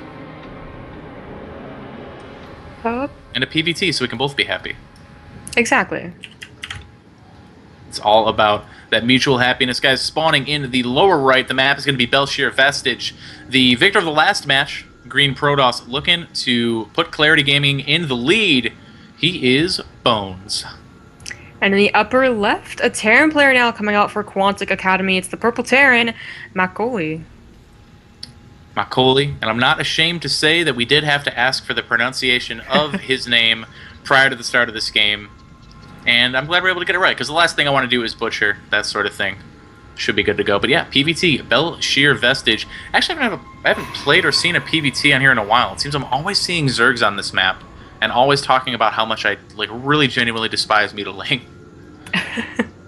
Yeah, I think that's what we majority talk about. Is I can relate to Terran play. Mutilating Bling is similar to headaches and ZVT on this map. It's just, really, you look at it and you're like, it's okay, and then you actually play it and you're like, oh no, actually this is terrible. I don't know if it's a Zerg ever. Same with TVP though, honestly. Like, I'd say if there was like a map that Terrans were like, nah, not really, because I think that Terrans are okay with most maps. Just my opinion though. It'd be this map. Just the chokes and the ramps up, just facing a late game Protoss army is the worst. Now, drops and denying the third can be very great. Once again, mid-game kind of going in favor of Terran and end-game going in favor of Protoss, but end-game on this map is just, oh god. Yeah, it is low economy wars fought over that fourth base constantly. And, SimCity is so important for the Terran on this map because Zealot run-bys to the third and to the fourth are just so tough to deal with. If your army's out of position, you need a bunker with units, or Widow Mines, I guess. We don't really see those in late-game defense too often to deal with those Zealots. They're so resilient. Unless you got a planetary, you're probably going to lose a lot of SCVs. We're going to see some annoying probe harass for the CC first going down here from Macaulay. Pretty bold, but looks like Bones is going to be chased away as the SCV is going with the buddy system. Something they do need to do here. Looks like Bones is cutting the gas because seeing that CC first, he's like, okay, I'm just going to put my Nexus up that much quicker. And he cancels the Zealot too, so going right for that. Yeah, very good maneuver right here. Of course, bringing down 3 SCVs, actually 4, because one is going to go scout, is still a pretty big deal. That's a lot of lost mining time. 2 barracks now up. Of course, you need that faster second barracks thanks to the Mothership Core Stalker duo. Of course, Oracles, any type of proxy Oracle is going to be a big headache. Has enough for that warp gate, should be cornering it out. Macaulay is going to go ahead and scout. He doesn't see anything too out of the ordinary, except, there's no second gas, and there's only one guy on that initial gas as well, but I think he's figured out exactly what you have. 14cc means that Bones can play a little more mineral heavy and not as gas heavy. Yeah, exactly, and the SCV is going to come down here, going to get a scout off on that Nexus, so he'll know. But he already knew, like you said. Stalker going to come out here first to chase away any potential scouts that'll be coming forward from Macaulay, as well as deal with any early Marine pressure. Zealot and Sentry it's not safe to do right away anymore. You want that Stalker to both poke at the front, clear scouts, and a lot of Terran players will move out if they feel that the Protoss player is not going to use a Mothership Core very quickly because of that delayed gas. Just move out with a few Marines. They can be very deadly if you only have Zealot Sentry. But the Stalker will be there to secure some base, and the second Stalker coming out as well. So there is a good chance that Bones will be pushing with those Stalkers to do some harass, which is exactly what you want to do against a CC first.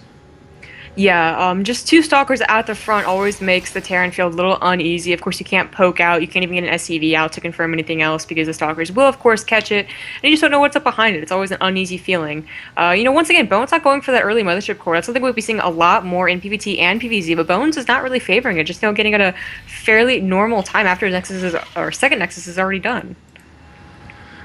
Yeah, just really favoring the Stalkers for the defense, kind of going with the presence on the map to kind of facilitate defense, as opposed to actually having the units to deal with anything. But pretty comfortable against a CC first, and his comfort is definitely not misdirected. We're seeing a very fast third CC for Macaulay, thrown down about 5 minutes there, and only then followed up by racks and gas. So this does leave some Terran players vulnerable to 2 base Colossus pushes with like +1/+1 off of a single forge, because your Viking count's going to be pretty delayed by that sort of thing, unless you're very vigilant with your scouting.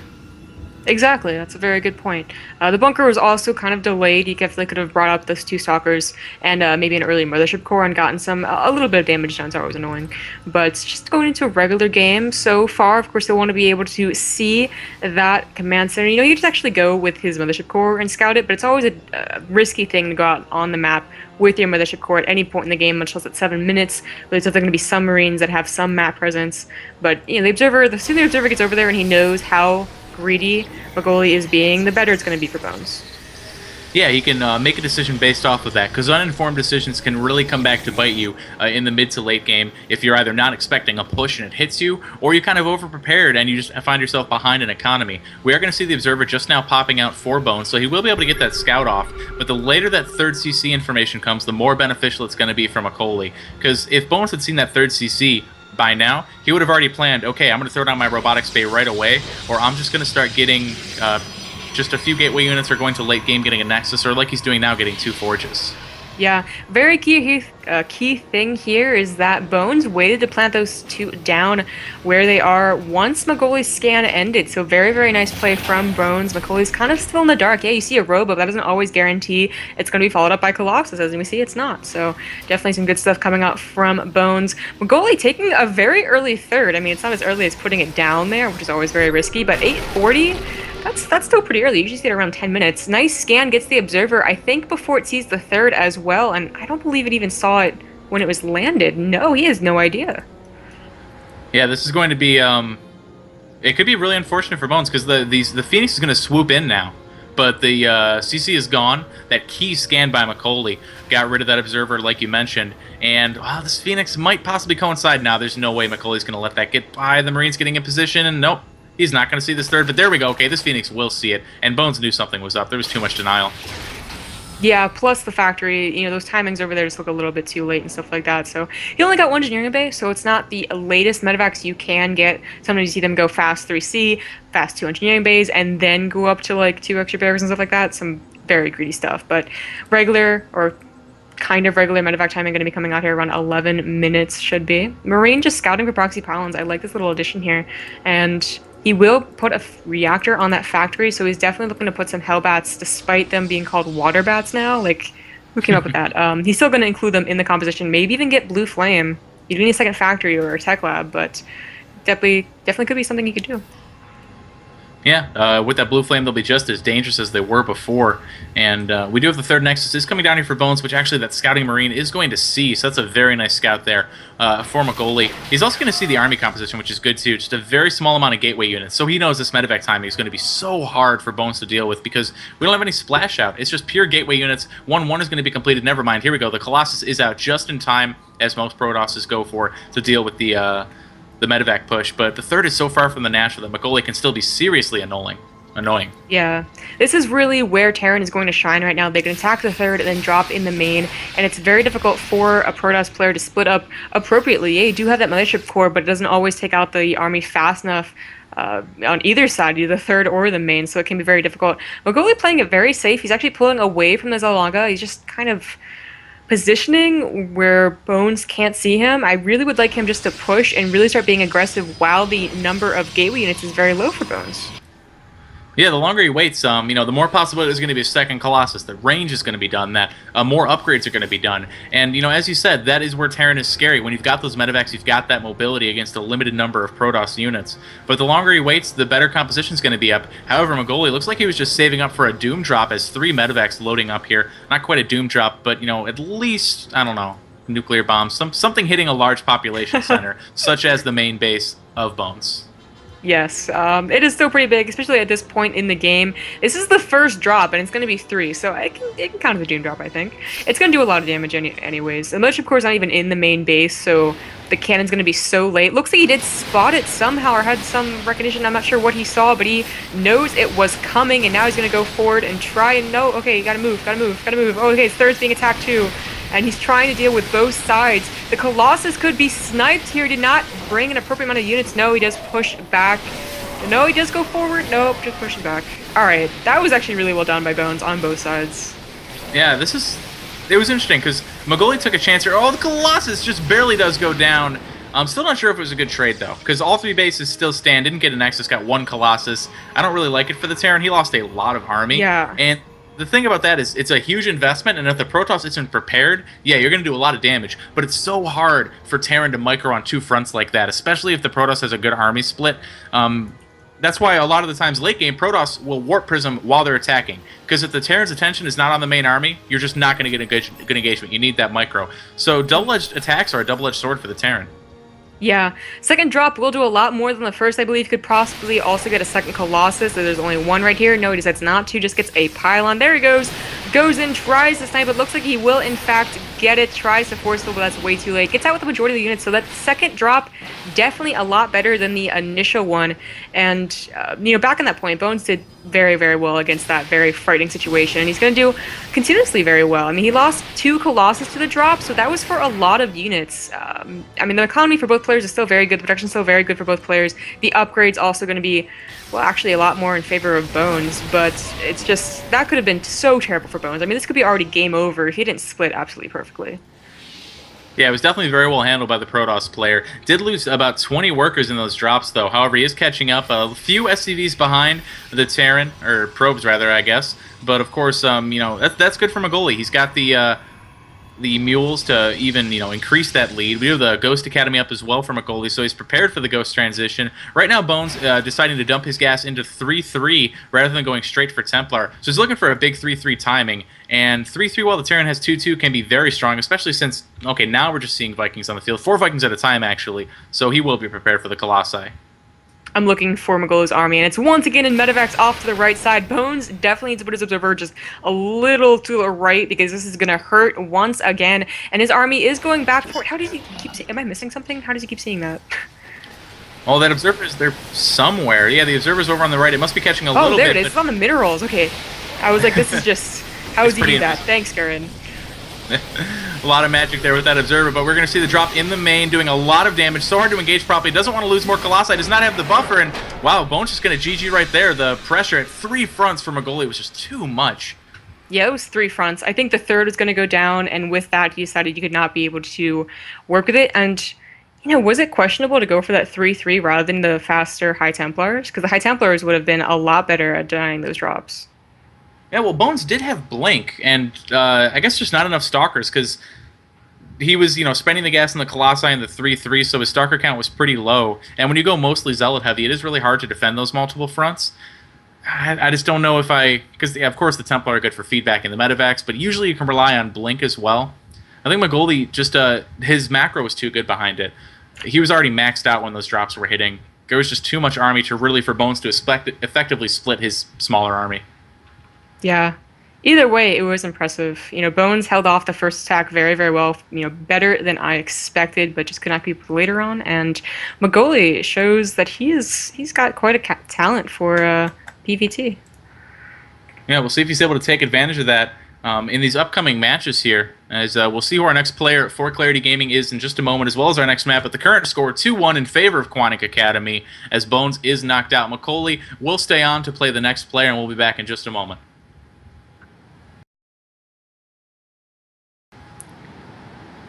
All right, folks, it is time for game number 4 here, as we do have the reigning King of the Hill champion for the Quantic side. Magoli will be staying on here to go against the Clarity Academy player who is spawning in the lower right portion of Newkirk Precinct. He is the pink Terran, Intense.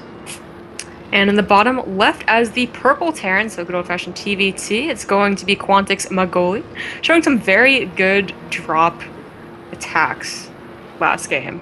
Like, all over the place, constant action after the 13-minute mark. So Intensively has to, you know, keep up, and it does raise the question. This map's pretty good for mech, but of course the drops can also be very, very good, as they're close by air, is what we used to call it back like Shakira's Plateau days. But will they go for that drop-heavy bio style when mech is still, despite the Hellbat nerf, the most popular style? Yeah, that is a very good question, because of course people's playstyles between matches can differ very greatly. We saw he really seems to enjoy those drops, but that could be just an anti-Protoss measure. But I definitely agree. Mech very popular on this map. We get to those very, very long games where the maps just get split, and tanks and Hellbats just trading over and over and over again. We'll see if either of these players are very comfortable with that style. I haven't actually seen Intense play a whole lot, unfortunately, so I'm not sure what he likes to go for in TVT. And right now, players just opening up pretty standard. Barracks, gas going down here for Intense. Doesn't look like there will be a gas from a goalie. Oh, never mind, there we go. Usually can wait as late as 15 sometimes, but just going pretty normal here, so could be some Reaper openings.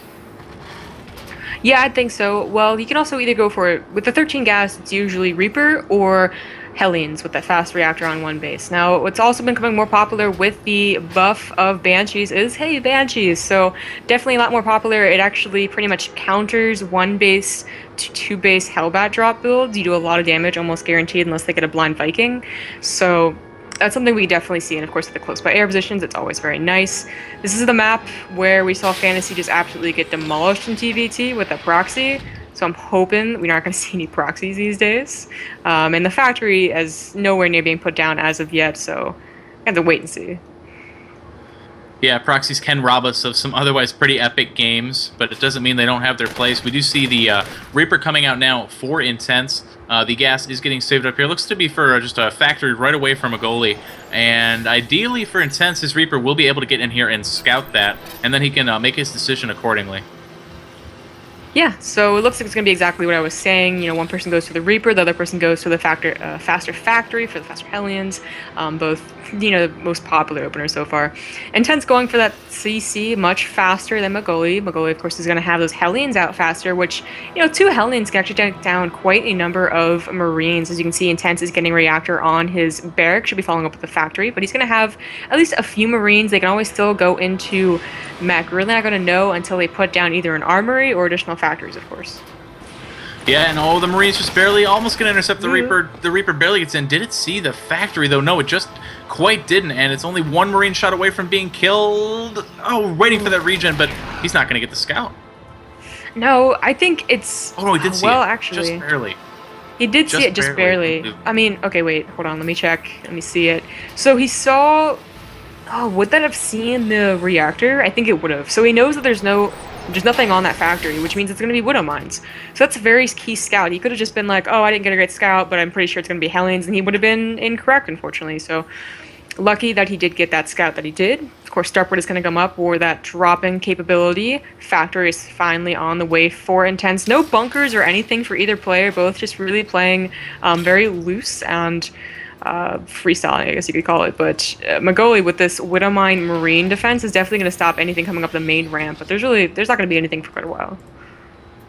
Yeah, and let me take a look here at his vision. He hasn't scouted at all, actually. Doesn't know about the command center, doesn't know about anything that's going on in Intense's base, so all this defense is really for nothing, and it's going to allow Intense to get a large SCV count. However, the medevac is coming out now, and that means the drop is going to be following pretty shortly here. 2 Widow Mines, a bunch of Marines, and even with a nice SCV lead, Widow Mines can cut that down pretty effectively, especially with the minimal units we're seeing for Intense. He's producing a couple Hellions out right now, but they're not the best against Widow Mines once they get burrowed. Yeah, and remember, guys, that SCVs do not die to 1 Widowmine hit. You do need 2 or 1 plus some Marine damage, so we might see that 1 awesome Widowmine hit, but it's not going to really matter. We need to see 2. Barracks is being floated by Intense. This does mean that he will be going for that mech style, despite taking the engineer bay that is just purely for a missile turret against any type of drop defense, or of course for the visibility of the Widow Mines. Here the drop does commence to burrow, but Intense is on it. 2 SCVs will go down, but that is it. Yeah, that's pretty nice for him there. This is it's not necessarily a huge investment right away, but the fact that the command center is so delayed for Magoli is where the difference is. And oh my god, this medevac is actually going to get taken down. No, and the units are going to be dropped over here, but the turret just barely going to survive. You might be able to trap this medevac if he gets the Marines there, but okay, Widowmine goes down too. Very nice. Yeah, he knew that it's always a scary thing to guess that and hope that the Widowmine hasn't recharged, but he took a gamble there and it was correct, so he was able to take it down. This one killed another SCV, not that big of a deal. Does pick up, just barely getting rid of the medevac. Oh my god, 6 Hellions HP left. So desperately wishing they could shoot up, unfortunately. Well, I'm actually going to go ahead and say fortunately. They cannot. However, we're seeing Banshee Cloak for both these players. Of course, the cost of that upgrade much reduced with the patch, so not that large of an investment. And we're going to see definitely Magoli hoping that the damage that wasn't done by the Widow Mines gets done by these Banshees here. I'm guessing the point of that build was to weaken a lot of SCVs and then be able to one-shot them with Banshees, which is pretty smart. That could have done a lot of damage. Unfortunately, Intense is too good on the reaction. Already has perfect missile turret defense as well. His Banshee is going to move out very, very soon, also a Viking, so he's pretty much good against Cloaked Banshees, which is unfortunate for Magoli that he did invest in that, and it's not going to get too much out of it. Yeah, it's always kind of a gamble with Cloaked Banshees, because the metagame in TVT involves turrets so much now, for Widow Mines, for Hellbats, even though they've been nerfed since then. And now the turrets are still going to remain popular in the metagame because of the Banshee buff. So you kind of hope that your opponent misplaces his turret. You can pick off a couple SCVs here. As long as you don't lose the Banshee outright, it's not too bad. But like you said, he's not going to be able to do the damage he needs to. Yeah, definitely what he wanted anyways. Magoli is going to go for that bio style, so you were correct in thinking that he was going to once again go for something that was a lot more fast-paced, drop-paced, whatever you want to put it.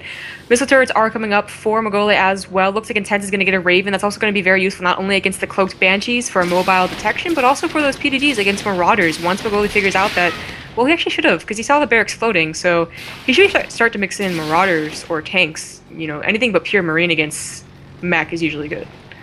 Yeah, essentially. And we are going to see the tank production start from Magoli now. He's also seen 8 Hellions on the field as they were poked by those Banshees, so mech definitely confirmed for him.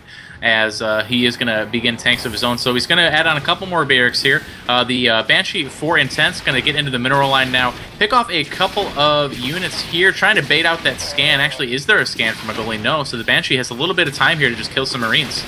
Right now comes the scan, exactly 50 energy. He picks up a few Marines. That was weird, but Banshee does live, and he's going to need another scan. And there should be a second Banshee, I believe. Usually you see 2 when you do get Cloak, but I don't see it on the map. No, actually I only got 1, or the other one died, not sure.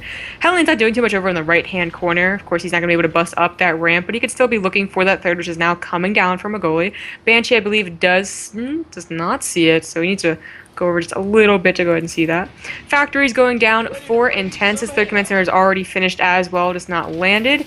Banshee of Magoli is doing just a little bit more damage, but is going to die, and that should be the end of any type of Banshee play from both players.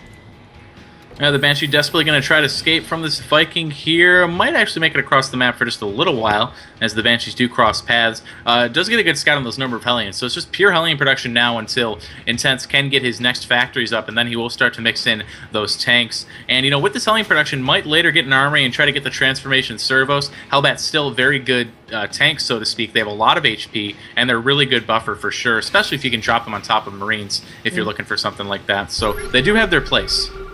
Definitely. Of course, you do need to get that Blue Flame plus Transformation Servos. I think he's just going to go... Oh, he's just getting a Blue Flame, by the way. I think he's going to go for that really mass Hellion style for the majority of the beginning/mid game, which has been becoming very popular. Of course, 4DG showed it in WCS amongst other Terrans, becoming very popular. And I believe Bomber also showed it versus Flash. But Banshee having some use against the Hellions will go forward. Tanks are just a little bit too scary now. It is mostly Marines. Those will be fried up by the Blue Flame, but only if the Hellions are even able to make it. The tanks might just blast them apart before they're even useful.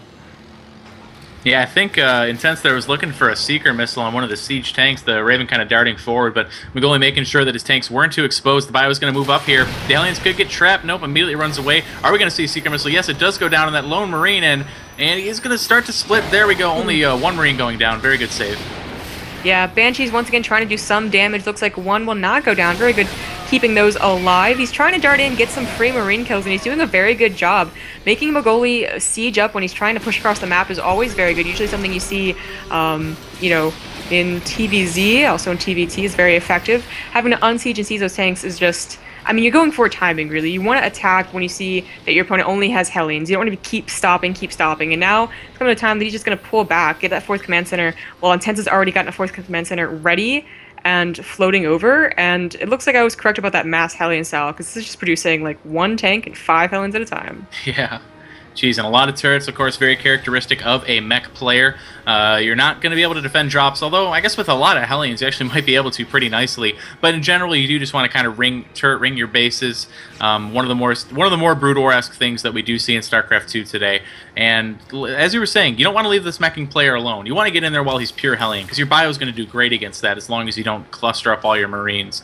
But once he starts mixing the tanks in and secures his 4th, and turret rings it, it's just going to be so hard to deal with that. The 2 armories going down pretty late here, though, for Intense.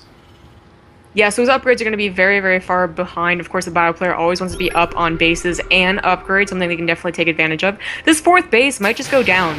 It just might die. There are a lot of Marines. They can definitely DPS it down, even if it lifts. And that's definitely an investment. He still has another one. He's just going to start building command centers after every single command center. He's not going to stop ever, because he's going to be, of course, having a lot of minerals. And it does go down like I predicted. At least it notified Intense that an attack was coming, but it's still, the command center down.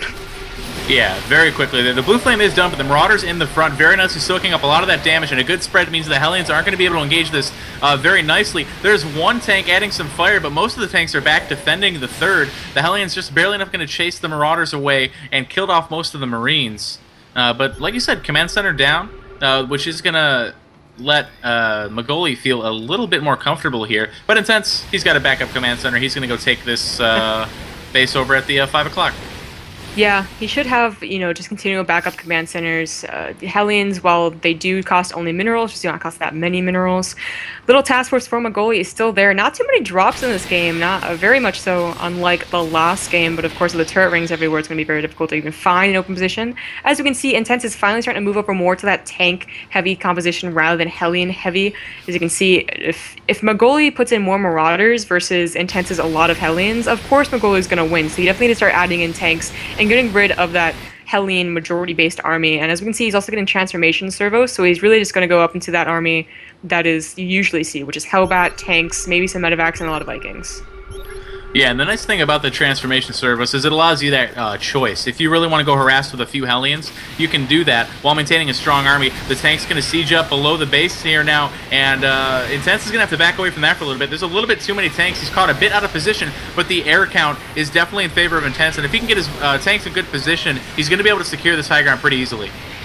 Yeah, he needs to target those tanks because the tanks are ripping apart his own tanks, and as you can see, that did not go well at all for Intense. He should have just backed up, given up the position, and ran away. Unfortunately, tried to actually overpower Magoli's army, but 6 tanks. That's a lot of firepower. So, unfortunately, Intense, he is still on par with Magoli's supply, and that's something that's actually scary for the bio player. But really, what Magoli's doing is going mostly tank, which is an entirely different way of combating mech, and Intense needs to recognize that and start to try and get the correct style. Yeah, and look at this. These 2 Banshees alive for Intense. There is 0 anti-air here once the Marines get picked off. He's actually going to be able to get a couple tank kills here, which is really what Intense needed because Magoli was in an incredible position on that high ground. Meanwhile, we're going to see a lot of Hellions coming into the 4th base, but he's not going for that mineral line. Just needs to start killing SCVs, but no. The bio there left very smart from Magoli, and he's going to break down those rocks too. But both players going to lock down their respective bases. The Banshees really being heroes there. Yeah, so when you see your bio opponent going for Marauder tanks, it can be scary. It's just like facing mech, except it's just a little bit more mobile, but it has that staying power, that contain power that mech usually only has. So it can be scary, but when you mass the air and you have that air dominance, it makes it less scary. Having those Banshees taking down Magoli's tank, he's really relying on as the brunt of his army, is going to really help out Intense here. And as you can see, Magoli needs to start placing up missile turrets actually around his army rather than just sensor turret or sensor towers. And he's not doing it yet. Huge run by. Over into the 3rd, just a ton of bio killing, a ton of SCVs there, 19 SCVs going down total. And meanwhile, the Marauders, not doing too well against the Banshees, it looks like, but really tossing Intense out of position there as most of his mining is stopped over at the 3rd. Yeah, and that's mostly where his supply deficit is coming from, is just from the lack of SCVs. Of course, a lot of it's also in the Vikings, which are doing nothing against mostly Marauder composition, so should probably land them, at least do something with them besides take out these medevacs, although medevacs would still be very nice. The Banshees go down. That was something that saved Intense last time, but is not going to save him this time. Just Marauders, no tanks. Left the tanks at home, so his Marauders are going to be very, very mobile, taking down the Hellion tank army very, very fast. The upgrades are also 1-2 versus 1-1 in favor of Magoli, and the Vikings will go down, maybe save the day once more, but the reinforcements of Magoli should be able to clean everything up. Yeah, these are not good trades for Intense. He's losing tanks, he's losing factory production time, and he's going to start losing his Vikings too, whereas bio, very easy and quick to replenish, and Magoli is not losing all of his tanks. He is getting set up here. Does want to be careful not to overextend, because if he does lose those tanks, he is going to lose a lot of his power here, but he is trying to siege up. Nice pickup on that tank there to save that from the Banshees, but again, still no anti-air to deal with these. Yeah, so he's making a little bit of a mistake that Intense did just a few minutes prior, but he has lifted the 3rd. He's going to go towards that 4th right now. He doesn't have quite enough Marauders to take it down, however, could siege it up most definitely. Unfortunately, Intense does not have another command center, so this is really the only bases that he has. Meanwhile, Magoli has 4 that are just completely mining. Hellions down into the 3rd, however, should get some SV kills. No, they're not targeting correctly. Unfortunately, doesn't get any, and is still being contained over on the left side, and really, unfortunately, Intense, he still has a chance here. As long as he's down and out, he just needs to, pull back, contain, or get his 3 bases up and running again and get a good-sized army. And unfortunately, his 4th did just go down. Yeah, losing that planetary is tough. That's for so many reasons. Aside from it being a mining base, that is a really good position to siege up your tanks. You can cover most paths going into your 3rd and just have a good defensive position. But now his opponent has that high ground. The Banshee here, the tanks are sieged up a little far forward, so it's going to be hard to protect them with Marines. So the Banshee's going to get some free shots off. Yeah, they could definitely end this siege line, which is very, very nice, because as you said, this is a great position for those tanks. Does need to pull back. Hero Banshee once again. Unfortunately, when Intense had that, when he first denied Magoli's push with those Banshees, he tried to push forward again, and he just didn't have enough Banshees or enough ground army to really push forward. If he had stayed back like he is now, I think his army would be fantastic. He would have saved his fourth. He would have had a very good air army, and would be on par with this game, maybe even ahead. Unfortunately, Magoli now 40 supply ahead. Could definitely take out a lot of these Hellbats. He is sieging up right here. He's not going to win the war. Definitely will have to pull back, but can trade cost effectively while he's here. And the water bats are going in, spraying their blue something all over the bio, and it is clumped up, doing some pretty good damage. In a direct engagement, Intense still has a really good army composition. The Marauders don't kill the Hellbats very fast, but they can kite them, so you need the support of those siege tanks. Ooh, an army coming from the right for Magoli is actually where most of his army is. Intense is thinking, yeah, I took down the army. Actually, you didn't. There's another one going into your natural, and you have nothing to combat it. The tanks are going down one at a time, and that is not just helping him at all. He's going to go into the production line, and once you're in the production line of a Terran, it's usually game over. Yeah, especially when it is mech production, which is so few and far between the units. These are actually getting cleaned up really nicely by the Banshees here. The scan not quite doing it. And we're going to lose some add-ons, though. Might lose a factory here, too. The Banshees cleaning up what they can. But actually, that wasn't so bad for Intense. I thought it was going to be a lot worse. Those Banshees, man. I thought they had one. Heroes. Yeah, I thought they had one, and then he comes in with 3 more, and I'm like, oh, well, I guess that'll clean it up, no problem. So, does save his production. That's really, really key here. If he had lost, up to 4 factories, that would have been his entire factory production.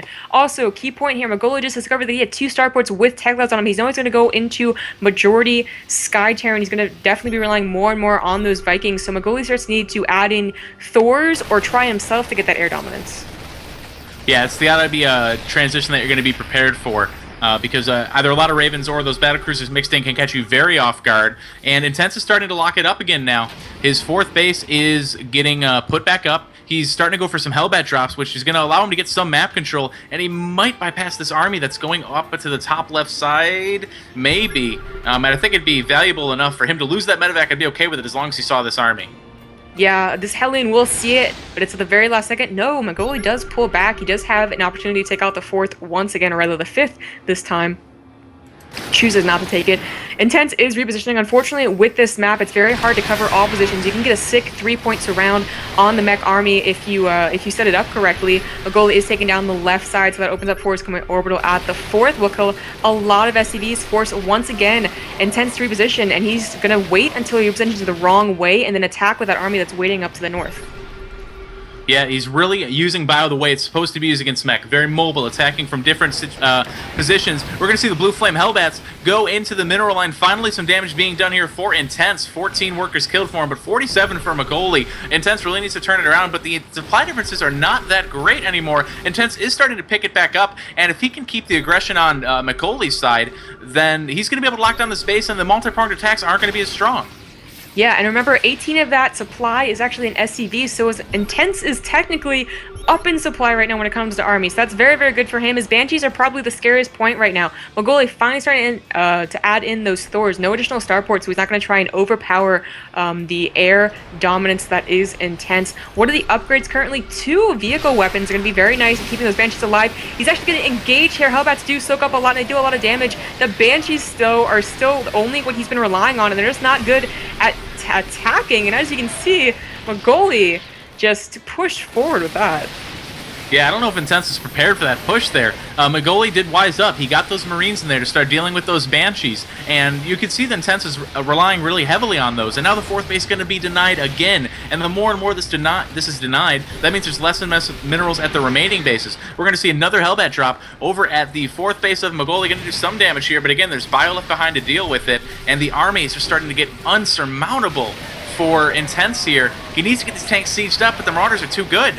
Yeah, he made a key mistake in that engagement. He left a good 7 tanks behind. And a lot of his army account was also in production. So that attack, it might have worked if he had brought in his entire army. He would have kept the Banshees alive, and he would have continued pushing forward. As it was, the Marines are usually bad against mech, but there was just so little mech that they could overpower and get to those Banshees, which should not be able to happen. Yeah, you really do need the full army composition in order to make it work. It's a very synergistic sort of thing. Each unit needs to support the other in order to make it the exact composition. Other than that, just the very good composition of very mobile bio with just enough Marauders to clean up Hellbats and just enough Marines to clean up Banshees works very well for the bio player. And now we see a lot of units rolling in here. For Magoli, the Hellbats are just not enough to be a buffer here, and the tanks are actually on the low ground. So again, this base going to be denied, probably killed, and I don't know if Tense can afford to lose another orbital. I don't think so. He's currently down by 100 supply. 30 of that is in SCVs, but it's getting to that point where it's no longer a good thing. He just has 30 SCVs. That's a bad thing. Even though he is mining on one base, so he's actually at full saturation, it's still bad. Banshee trying to do some return economic damage to Magoli. He's going to get a few SCV kills. It's always nice, but the problem really is that Magoli has a gigantic army at the front of Intense's base, and he's just going to push in and overpower the measly army that is Intense. Yeah, at this point, the economic harass isn't good enough. He needs very cost-effective trades with a large number of tanks, and that large number of tanks that he has is 5 to the 3 of his opponent. Not a position you want to be in as a meching player. You want to be dominating that tank count. There's just going to be too much bio here. Another orbital going to fall. He's going to try to float his main orbital over to that 4th, but there's bio waiting for that there as well. And it's just going to be a matter of when Magoli feels comfortable enough to push in, and since he's maxed, I think now is the time. Yeah, Banshee does die off to a single Marine, and Intense, he doesn't even have repositioned tanks right now. He's gonna go right into the natural, take care of these Hell Bats. Vikings and Ravens are gonna really do too much. Maybe if he had about 20 of them, they could save this game, but as it is, Intense is just gonna last stand right here, and it's not gonna work. Yeah, these Hellbats actually on hold position, just taking that damage. The Ravens going to get picked off very quickly, and GG is dropped. Magoli going to seal a second win for Quantic Academy, bringing Quantic Academy up 3-1 over Clarity. Yeah, it seemed to be very much so Intense, just like making 1 or 2 big mistakes, thinking that he can go forward when he really couldn't. Of course, Mech really... It's very good when it's all together, not split up, not in small groups, and it looks so good for him. I can see why he would push forward after that engagement with the Banshees, or push forward when he had those mass Banshees, but it was just always just a little, not too much. Yeah, and like you said, that key engagement where he left the 7 tanks behind, that just kind of sealed the deal for him. That was where he could have gotten that good trade that he wants with Mech to secure that 4th base, but since he kept losing the tanks kept not being able to secure that ground. The 4th base was very contended over, and that's the 4th base you need to take. The 4th base to the north is just so hard to hold with Mech when there's a bunch of bio running around, and he just was not able to keep it, and that resulted in his loss as the bio overwhelmed him. So very nicely played there by Magoli. We're going to go into Game 5 in just a little bit, guys, as Clarity chooses their next player and the next map.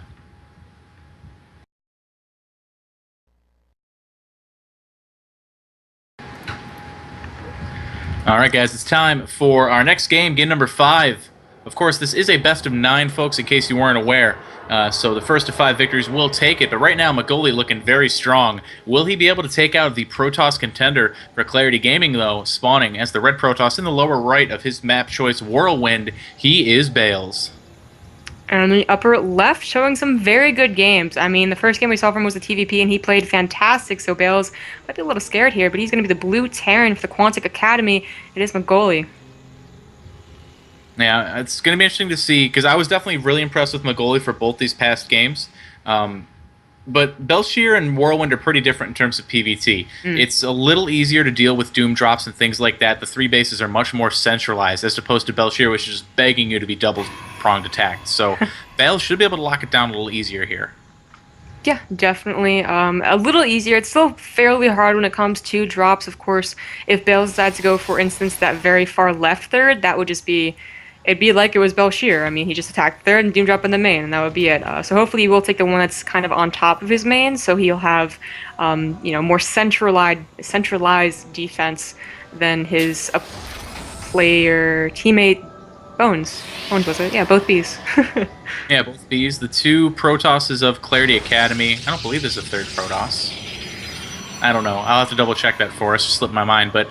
Yeah, I mean, I don't know if Bales... He wasn't observing that last game between Magoli and Bones, but he may have been watching the stream, or he may have... Bones, of course, is team captain of the Clarity Academy, so odds are pretty good that they did have a little chat just about the game and what to expect in general. So ideally, Bales will be a little bit more prepared, but Magoli looking strong and going with the same opening that we saw him do on Belshir with that CC first. Yeah, so not the boldest thing in the world on Whirlwind as to see Bales is going to scout second to last, so still pretty late. Probably won't have anything to do against it. He could try and chrono out a Stalker and a Leadership Core and maybe do some damage up the front. But it's pretty hard with such long rush distance. Now, while there's a little bit of downtime, I noticed there's some confusion in the chat as to what Academy really is. I know a lot of you guys are watching for Dragon, or some of you are just plain old confused. And the thing is that Clarity Gaming is the team. So it's Clarity, and you have those players that you know and love, like Dragon. And there's Clarity Academy, which was done through a tournament that we casted a while ago, maybe like 6 months, where all these guys made it into it by showing very good skill. And of course, Bones made it to the captain area.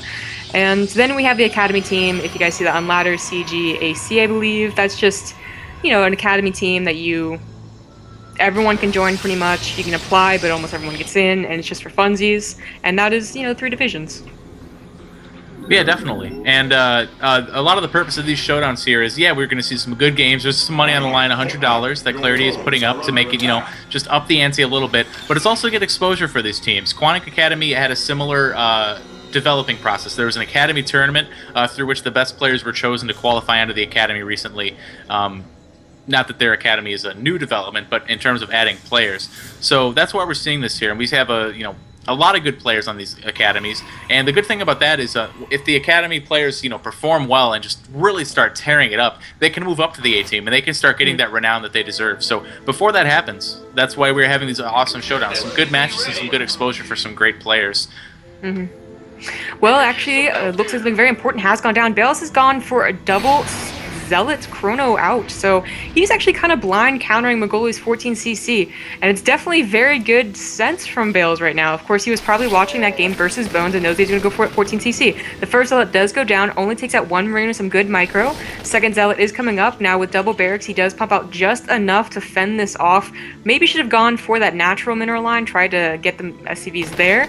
So it doesn't do too much. In fact, it doesn't do much at all, so it didn't quite work. And I think it'd be something that was really good on a smaller map, but Whirlwind it's just so long.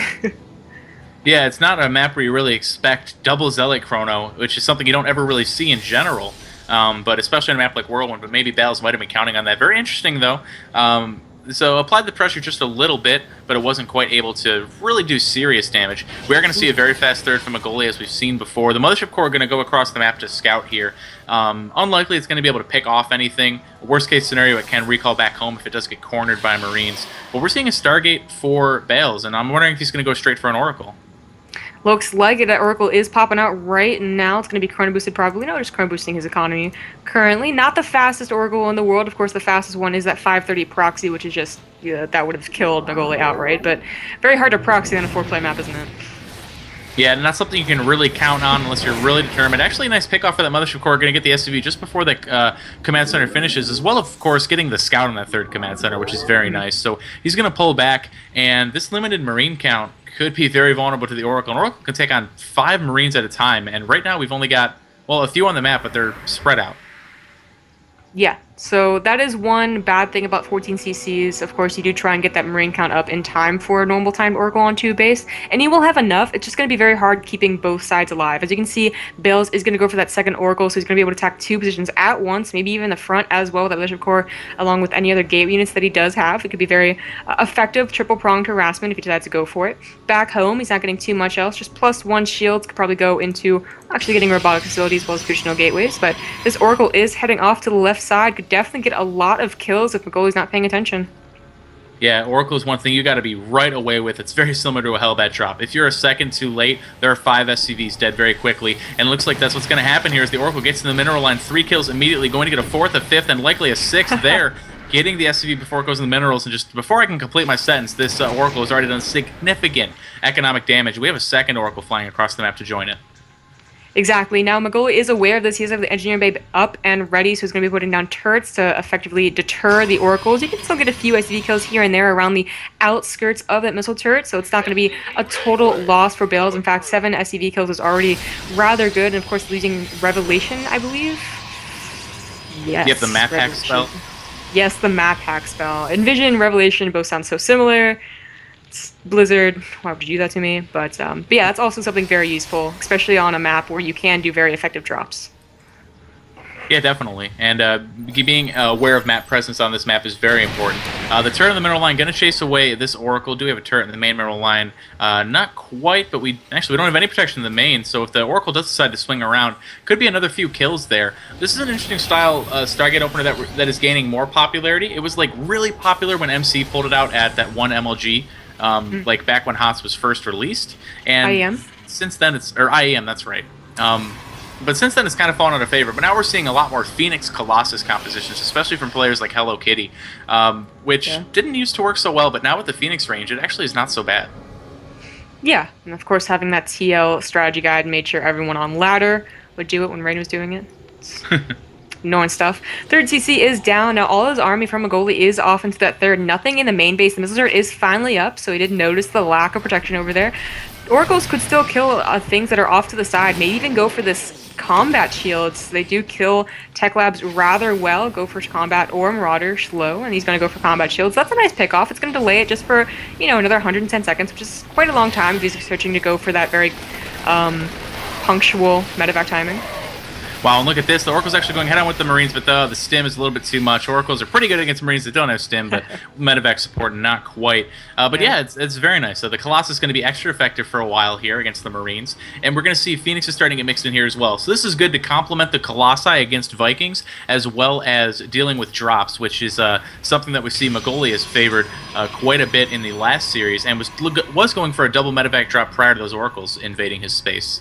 Yeah, so very good reads here and good play-by-play from Bales. Just seeing what happened to his teammate, Bones, and saying, I know how to deal with that. I have the perfect counter to it, and that would be the Phoenixes to stop their harassment, and, a good composition with Colossus as well. Now, this attack coming from a goalie is a little bit scary. Now, there's a Colossus as well as a few Phoenixes.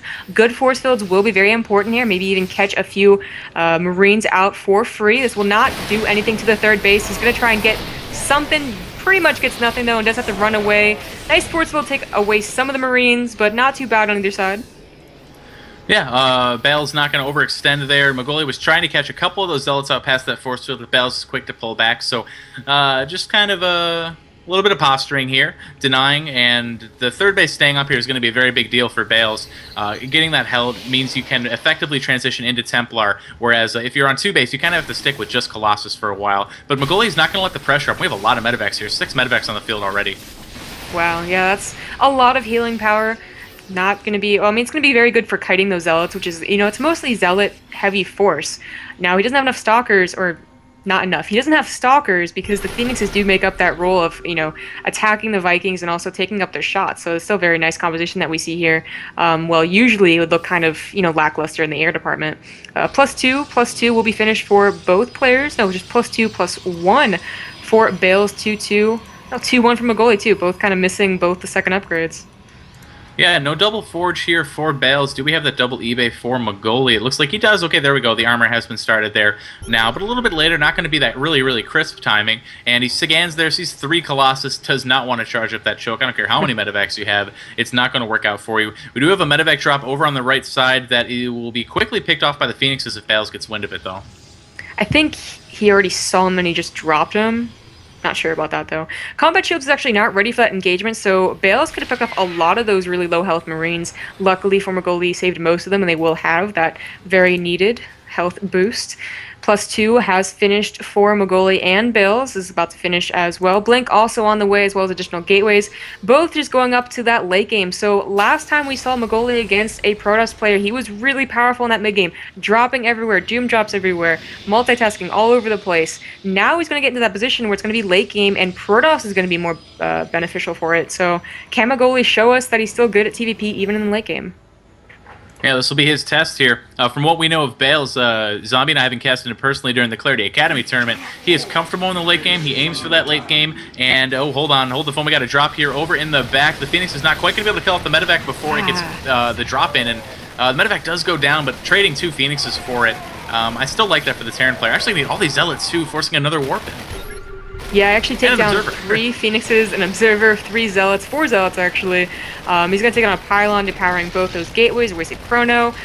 Pretty much a lot for a drop that was never supposed to happen with the Phoenixes, and the Phoenixes are also down now. He wanted those A for the drops and B to soak up some Viking hits, but now he doesn't have anything like that. Viking count's getting absurdly high. I mean, he's going up to 14 now. That'll definitely be enough for 3 Colossus. Yeah, that's unbelievable. And going with that double reactored starport style that we saw him go for in the last game against Protoss against Bones as well. So the Viking count really could catch Bales by surprise. However, of course, he does have... Actually, he made these into Archons. Does he actually have Storm researched? No, he doesn't. Just going straight for Archons. Yeah, he's going to push in here, and I do not like that. I need you to scout ahead and see that there is a lot of Vikings. The Archons are not underneath, and the Blink Stalkers do blink over there. Not target firing the best, just now starting to. The Colossus do go down. 2. The third one does stay alive, just barely. Magoli does have to push back. He had Ghosts, which are great against Zealots and Archons, but just not enough. Yeah, that engagement, actually, I don't think it could have gone better for Bales. It wasn't amazing, but getting the Zealots and Archons shoved up against all the bio while the Stalkers pretty much had free reign over the Vikings was really, really good. So that was really fortunate positioning for him. Hopefully that allows him time to get Storm up, but he's still not researching it. It's just warping in High Templar to immediately go into Archons. It's a very interesting style, and it's really good for like a 3-3 push or something like that, but we don't have those upgrades here for Bales. And if he's not able to push in and deny the third, I really fear for the late game splash damage just being completely eliminated. Yeah, I mean, even without the Storm, though, it's still a very scary army. Storm is always going to be scary, but sometimes the High Templars lag behind. It's easier to get the EMPs off on that. But the EMPs have to blanket the Zealots and Archons for them to really be effective. And that's 5 Archons and a bajillion Zealots that if you don't blanket with EMPs, they will do some serious damage, especially if Protoss is going to corner the Terran like Bales is doing now. That's true. The engagement is all up to the Terran to decide to see how it goes. It is 3-2 to 1-1 upgrades, though. So that's a pretty distinct advantage for the Terran. Level 2 armor about to finish here for Bales. But really, this is the time where I would really like to see Storm. We do have the 4th Nexus coming up here for the Protoss player. About going to be the same time as the 4th base lands. And Bales just continuing to position in the center of the map. Really could be caught out by a drop or something. A few units going ahead of the time. God, I was so worried about those medevacs getting blunk upon. But luckily, they escaped. Blunk. Yeah, a few Stalkers do go down for the count. Mostly Marine army right here, so does die very effectively against Colossus. Only 1, or now 2. He's starting to add a few more. Storm finally being researched. Need to chrono that out. Zealot's not doing too much at that 4th that is going to get up nice and cozy. Probably going to put him as turret down as well. Looks like Bales is thinking about going towards the 3rd. Only sends the Stalkers. They can blink out, of course. Maybe get some free Vikings. That'd be nice. No, doesn't quick at it. Would have been good picks there, but of course, with that double reactor starbody, he can replenish those very quickly. 13, a very nice number to deal with any Colossus count. The Colossus count right now, 2, so definitely like that for the Terran. The level 2 upgrades have finished, and Storm about to complete here for Bales finally. So he's going to have that very scary late-game army. The Zealot here tearing up, actually with 7 kills. Wow, it's just doing damage to this mineral line over here at the 3rd. Yeah, and even more SCV kills going to go down as he's trying to attack with the SCVs. They do have 2... armor, but that's not that effective against 2-2 Zealots, is it? That is one thing, though. Upgrades are not looking too good for Bales. He is just completely forgone 3-3, just getting 2-2 against the 3-3 of the Terrans. That's definitely something in favor of Magoli right now, and his competition's also looking very, very good. Now, the Marines, they die. If they're actually caught underneath Splash or in the Colossus Void, or not Void Rays, Colossus Void Rays, that's terrifying.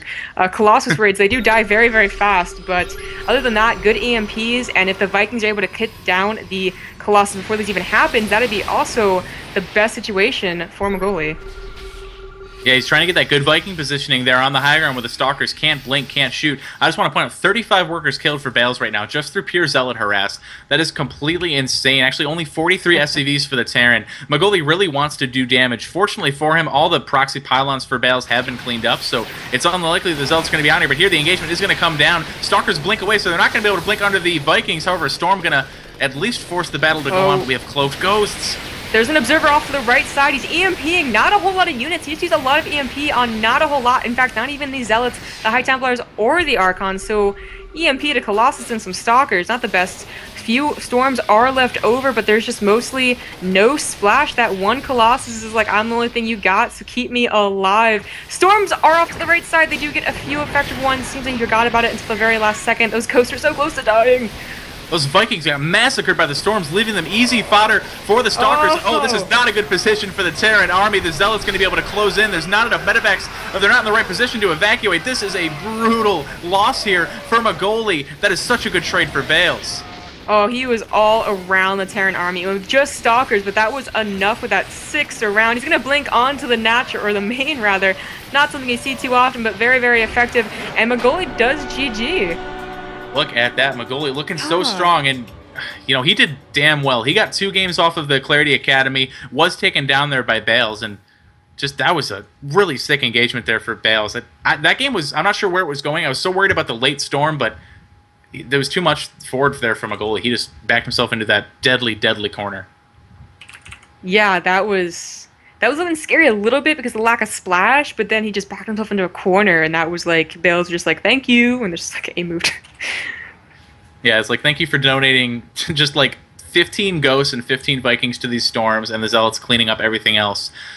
They feasted well that day, the Protoss army did, and now that's going to mean Bales is up. The current score 3-2, still in favor of Quantic, but Bales definitely a very stalwart Protoss and could get this tied up for Clarity Gaming here. We're going to see what our next map and the next player for Quantic Academy will be. But guys, thanks so much for tuning in. I hope you're enjoying everything. Please make sure to give these teams some support. QuanticGaming.com and ClarityGaming.com. You can check out the rosters for both the Academy and the A teams and see everything about these guys. And, well, we are just going to be right back with our next game. I can't wait right after this. All right, guys, thanks for sticking around and getting ready for our next game. Of course, it's currently 3-2 in favor of Quantic. Bale's taking out Magoli, is going to be up for Clarity Gaming, and he's going up against Bubbles, who does carry his own brand of infamy with him. But spawning in the upper left portion of Star Station, the Quantic Academy player, the Blue Protoss, he is Bubbles. And, unfortunately, a little bit of lag here. Yeah, we're getting some of that last game, too. I guess it's from Bale's end. Apparently something going wrong with the internet back at his house, or the Clarity house. Yes? Yes. I'm not sure if Bales is at the Clarity. I don't actually know, but definitely internet problems regardless. Yeah, so in the bottom right, we do have the man with internet problems coming out for Clarity Gaming's Academy. It's Bales. He took down our last player, who was looking very, very good, but Bales just looked a little bit better. Yeah, just really rock-solid defense, something I'm definitely very familiar with Bales here. And the matchup, however, is PvP, and even the most stalwart of players, even when you're the most confident possible with anything you're doing, you can be caught off guard in a PvP matchup. Of course, it's nowhere near as bad as it was in Wings of Liberty early days, but you got to be prepared for anything. And of course, Bubbles, well, characteristically has been known to have some cheesy play. Yeah.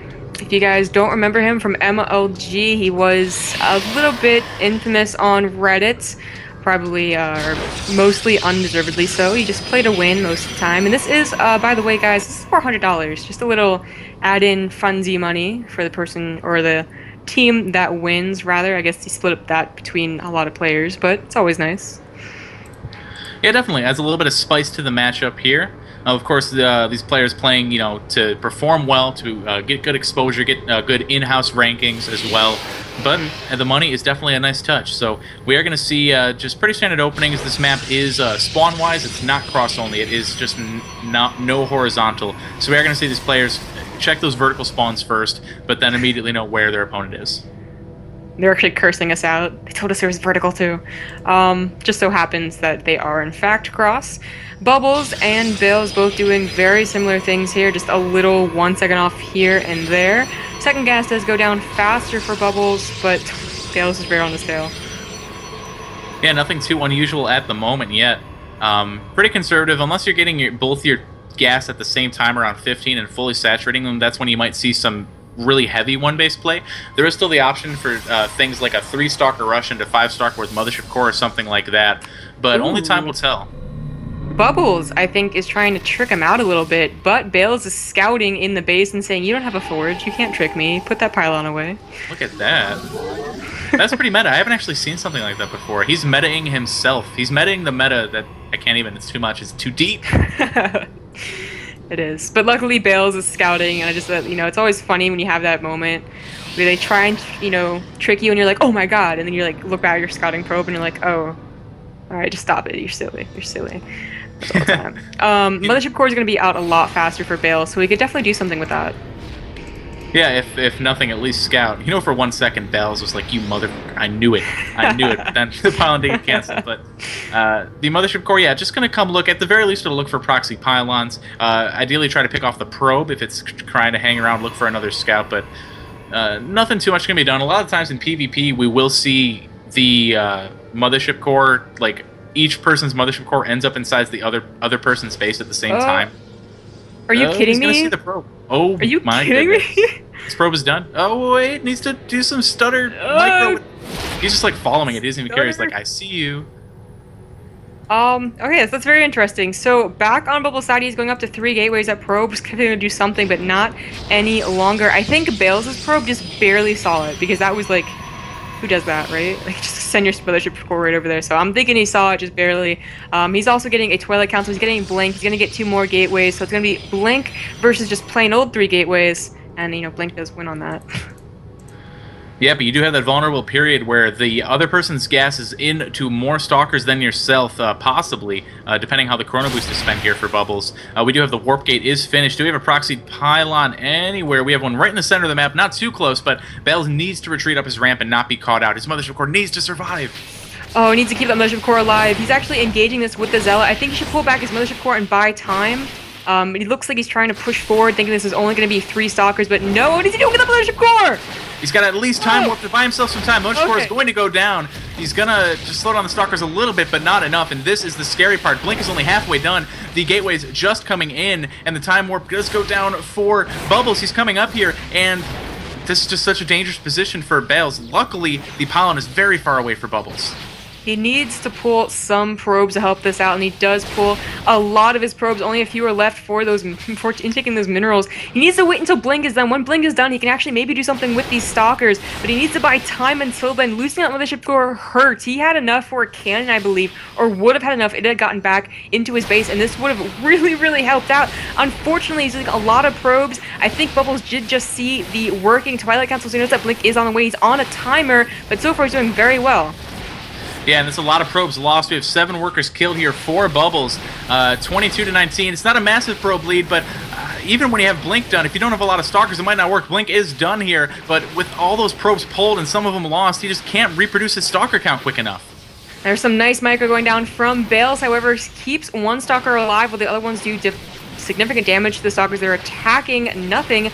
Now the return micro is going down for Bubbles. The Sentry, surprisingly, is still alive. He's really just focusing down these stalkers. That's really, really good. Of course, stalkers are the most scary thing with the Blink. The more stalkers Bales has, even if it's not as many as Bubbles, the more cost effective. But he's warping into Sentries and Zealots. That's not as nearly as good. Yeah, and losing another stalker there, losing the mobility of his army, and Bubbles is fully aware that this is such a good opportunity to capitalize on, warping in more and more stalkers. He does have a robo down, just because with that Twilight Council, you do need to be very careful about DTs, but as long as he keeps the pressure on, there's no way Bales is going to be able to pull that off, and there's just not enough economy for Bales to be able to fend this off properly. Yeah, it's 20 versus 24, 25 now, so he could definitely still pull more probes, but he's choosing not to. He wants to get as many minerals as possible to get more stalkers, but unfortunately Bubbles, even though that proxy pylon is so far away, it is just close enough to really push forth, and Bales looks like he's gonna GG. There it is. Bubbles does take the game. Very very upsetting that Bales lost that Mothership Core. Yeah, if he had held on to that Mothership Core, he could have survived. He could have had the Mothership Core cannon. That was weird on the score screen. Did you see that white bar that said team? It was time supply capped is -7 Negative. hours, so Pretty solid macro from both these players. solid But macro. yeah, in terms of the game, it was just that Mothership Core really sealed the deal. If he had that, he could have held off. He could have gotten the stalker numbers. Wouldn't have needed to pull probes. It very quickly snowballed into a loss, and it was very smart of Bubbles to capitalize that right on top of that as well. He picked off the Mothership Core. He knew there was going to be no good defense for Bales. Yeah, that is so upsetting just to lose a Mothership Core and then lose the game. Like, that's when it turns into a coin flip, is when that happens, and it's Yeah, it was still. I gotta admit, it was still kind of ballsy of Bales there, if not sloppy, to really progress that far with his Mothership Core. When there's 3 Stalkers, there's a very good chance there will be 5 in a PvP, so you got to be very aware of that. And unfortunately, he took that chance, and it lost him the game. So it's very good there for Quantic Academy, as that means they're only 1 victory away from taking this series, going up 4-2 right now. Bubbles could seal the deal, but first we're going to find out who Clarity is sending out for their final player, and we'll be back in just a few moments.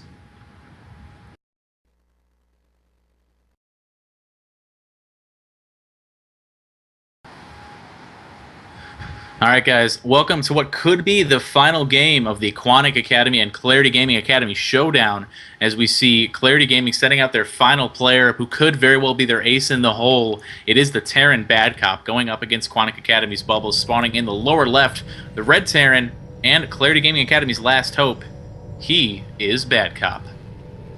And coming out for Quantic Academy, all I have to do is win this last game, and they have won the series. It is Bubbles as the Blue Protoss. And the map, of course, is Derelict Watcher, Bad Cop's choice, a choice which I heavily agree with as a Protoss player for a Terran player. Protoss' third base is very vulnerable to all sorts of aggression, no matter where they take it. So Bad Cop probably could be taking advantage of that.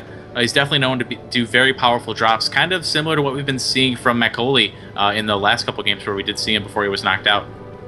Yeah, they both have very similar styles from what I remember. Of course, I haven't been casting Bad Cop in quite a while. Or did we cast him for YouTube?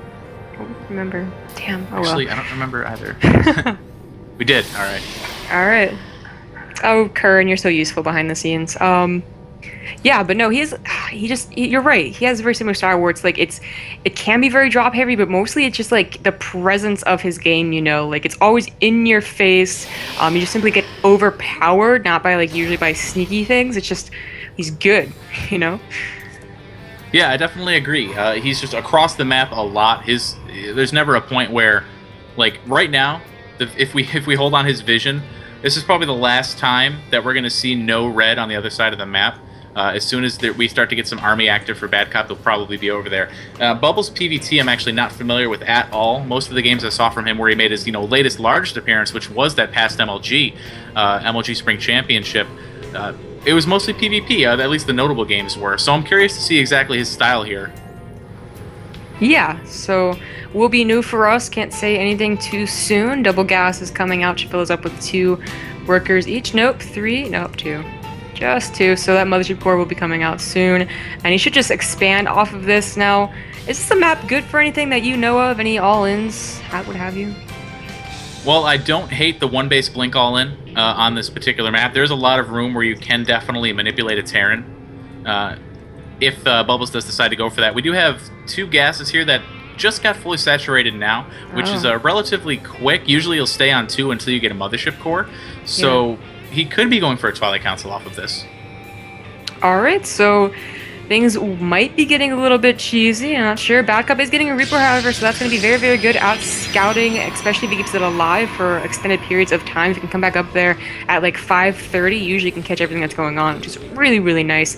Of course, he should be a little prepared for anything cheesy just because of Bubbles, notoriety, if he knows anything.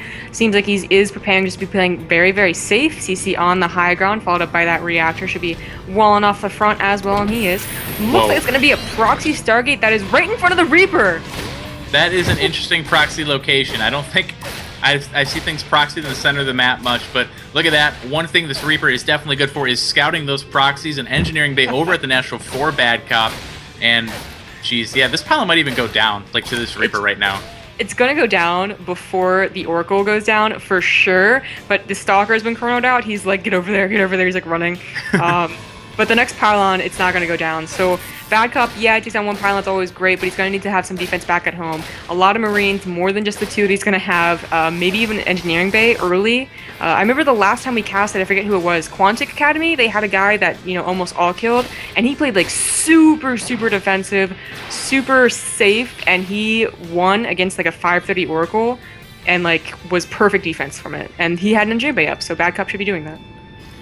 Yeah, actually, he's got the one in the natural. I half expected him. Is he actually going to go finish it with the SCV? He is, so he can actually build a turret with that. Just barely Oh. getting that SCV in there. Unbelievably clutch. Now, the Oracle is going to finish up here. The Paladin actually didn't end up going down because the Stalker got there just in time.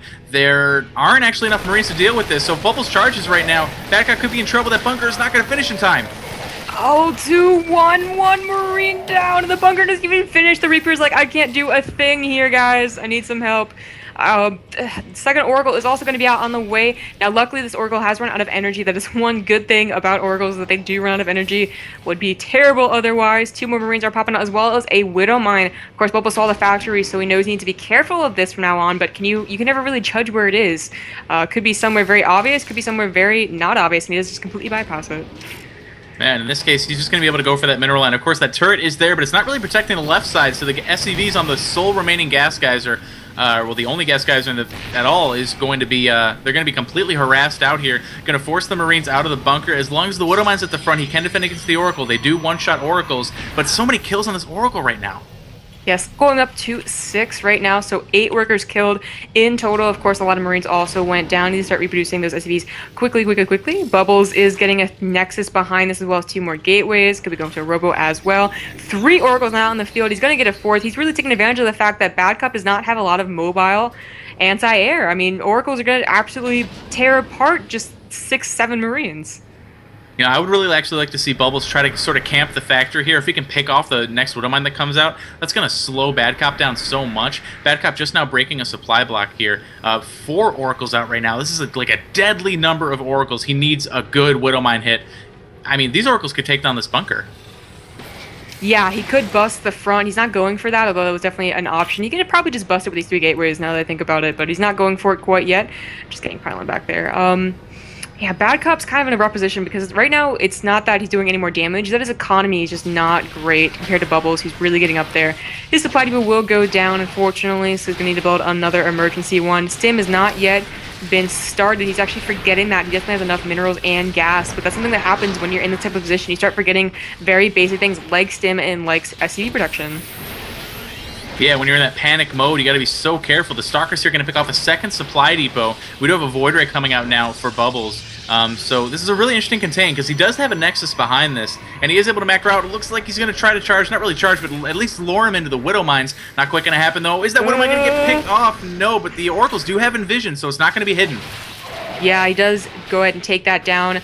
They do have a bigger radius for that than if they would get hit. That's kind of unfortunate for a Bad Cop, unfortunately. He's just not looking so good right now. I mean, this Void Ray, I think he's just going to bust up the ramp with the Void Ray plus the Oracles. He needs a lot of SCVs surrounding that bunker in order to sustain that DPS, and he just doesn't have it. Yeah, he picks off that Widow Mine. The Oracles can eat through these Marines so fast if he just decides to go through. It is a tough attack to synchronize, though, for a Protoss. Your control has to be on point and make sure you are firing down those Marines, as well as making sure there aren't too many Widow Mines to deal with. Bad Cop being pretty effectively contained, though, and Bubbles just macroing up behind this, 11 probes ahead. Yeah. It's not totally insurmountable. Of course, mules are making up a lot of that. Getting another engineering bay, of course, getting that upgrade is always very useful. He needs to start planning for that mid to late game. He's pretty much pushed back the early game, but now his mid game is very much so hurting, and that's really unfortunate because the mid game is where Terran shines, and then goes back into Protoss's favor, of course. So Bad Cop's going to need some, he's going to need to push this back first of all, and then he's going to need to do some very good engagements and harassment to really come back into this game.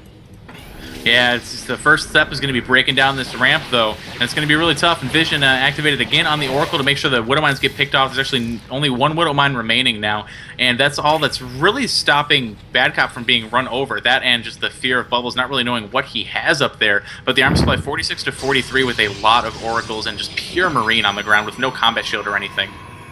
Yeah, that combat shield's also really, really hurting. The Widow Mine does not go... Oh, it does go down before it can get a shot off. That would have been very, very helpful. Hitting anything at this point is more beneficial than nothing. The Oracles are being targeted down, but there's just too much of everything from Bubbles for Bad Cop to take care of, and it looks like Bad Cop will have to GG here. Yeah, there's nothing left. The Marines are going down. GG is called, and Bubbles with a proxy Stargate in the dead center of the map. Well, not dead center, but still just right in front of the base, very boldly. Gets spotted, but still too tough to deal with. Bubbles choosing to invest into 4 Oracles and then move into a Void Ray. It was a very effective contain. It was just a a decision there that's tough to make if you really want to just go all in, sort of, but then make a Nexus behind it. It's tough, but Bubbles read it well. Yeah, he did. I think really what was missing there was maybe a Mr. at the front to really push back the Oracles, and then get down to the low ground. Because really, there's a point where you can overpower the Protoss when they're trying to contain like that, and you can get down to the second base and have that economy. And he just didn't. He didn't have enough to push that point, so it just started to accumulate so much that it was no way he's ever going to push down again. Yeah, it was just too much. The Pure Marine there, I mean, he was waiting for the stim. He was trying to push down, but at that point, there was just simply too much massed up, and the very nice pickoffs of the Widow Mines secured Bubbles that victory. So, GG, and congratulations to Quantic Academy. They will take the victory over Clarity Academy. I believe the final score was 5-2, and they will pocket that $100 as their winnings. Some very cool games here, and definitely a great showing. Again, a big part of this is getting these teams exposure, getting up-and-coming players the chance to play and, go to an audience and see exactly what these players are capable of. So I really do hope you guys enjoyed this, and I want to give some shout-outs to the teams. You guys can check out Clarity Gaming at claritygaming.com. Also follow them on Twitter at clarity_gaming. And Quantic Gaming, you can find them at quanticgaming.com, twitter.com/quanticgaming. Definitely check out everything about these teams. I also want to give a shout-out to our graphics guy here at Clarity. He is Insidia. You can check him out on Twitter at CInsidia. And I'll also post a link to all these Twitters here, as well as Insidia's clothing company, where he makes some excellent garb for you guys to check out. And in the meantime, while I get these links posted up, Zombie, if you will give some shout-outs. All right, so yet again, thank you to Clarity for hosting this, and of course for Quantic to actually go ahead and participate in this. And Word always helped me out as co-caster. I'm helping him out actually, really. And Curran being the observer, thank you, Curran, so much. It's really helpful. And of course, you can follow me at ZG Gaming on Twitter, and my YouTube and Twitch are both /ZombieGrub. I'm Masters Terran, and I've been trying to stream more lately, so you can maybe catch me sometime. Sure. Yeah, guys, definitely make sure to show Zombie some love, and definitely a huge shout out to Curran. You can follow him on Twitter at CurranTV. That's Kuren. I'll post that in our chat as well, just so you guys can show the love. And for myself personally, my name is Word. You guys can check me out. We got the Twitter on the screen at CWordcast. Really would love if you guys would be able to just follow myself and Zombie Grub. We do cast a lot together for Clarity Gaming, and hopefully we have a lot more events like this coming up. You can also check me out on Twitch TV. That's Twitch TV Word 5. You can just click on my name there in the chat to check that out. Same goes for Zombie Grub. And I guess that's pretty much going to wrap up the night for us. Really do appreciate you guys tuning in. Hope you enjoyed everything. And ideally, we'll be able to get another excellent Academy show match going on in the next week or so. Fingers crossed, and we'll see if we can get a lot of good players, some very good exposure. But for now, this is going to wrap it up. So I hope you guys have a great night, and thanks for watching.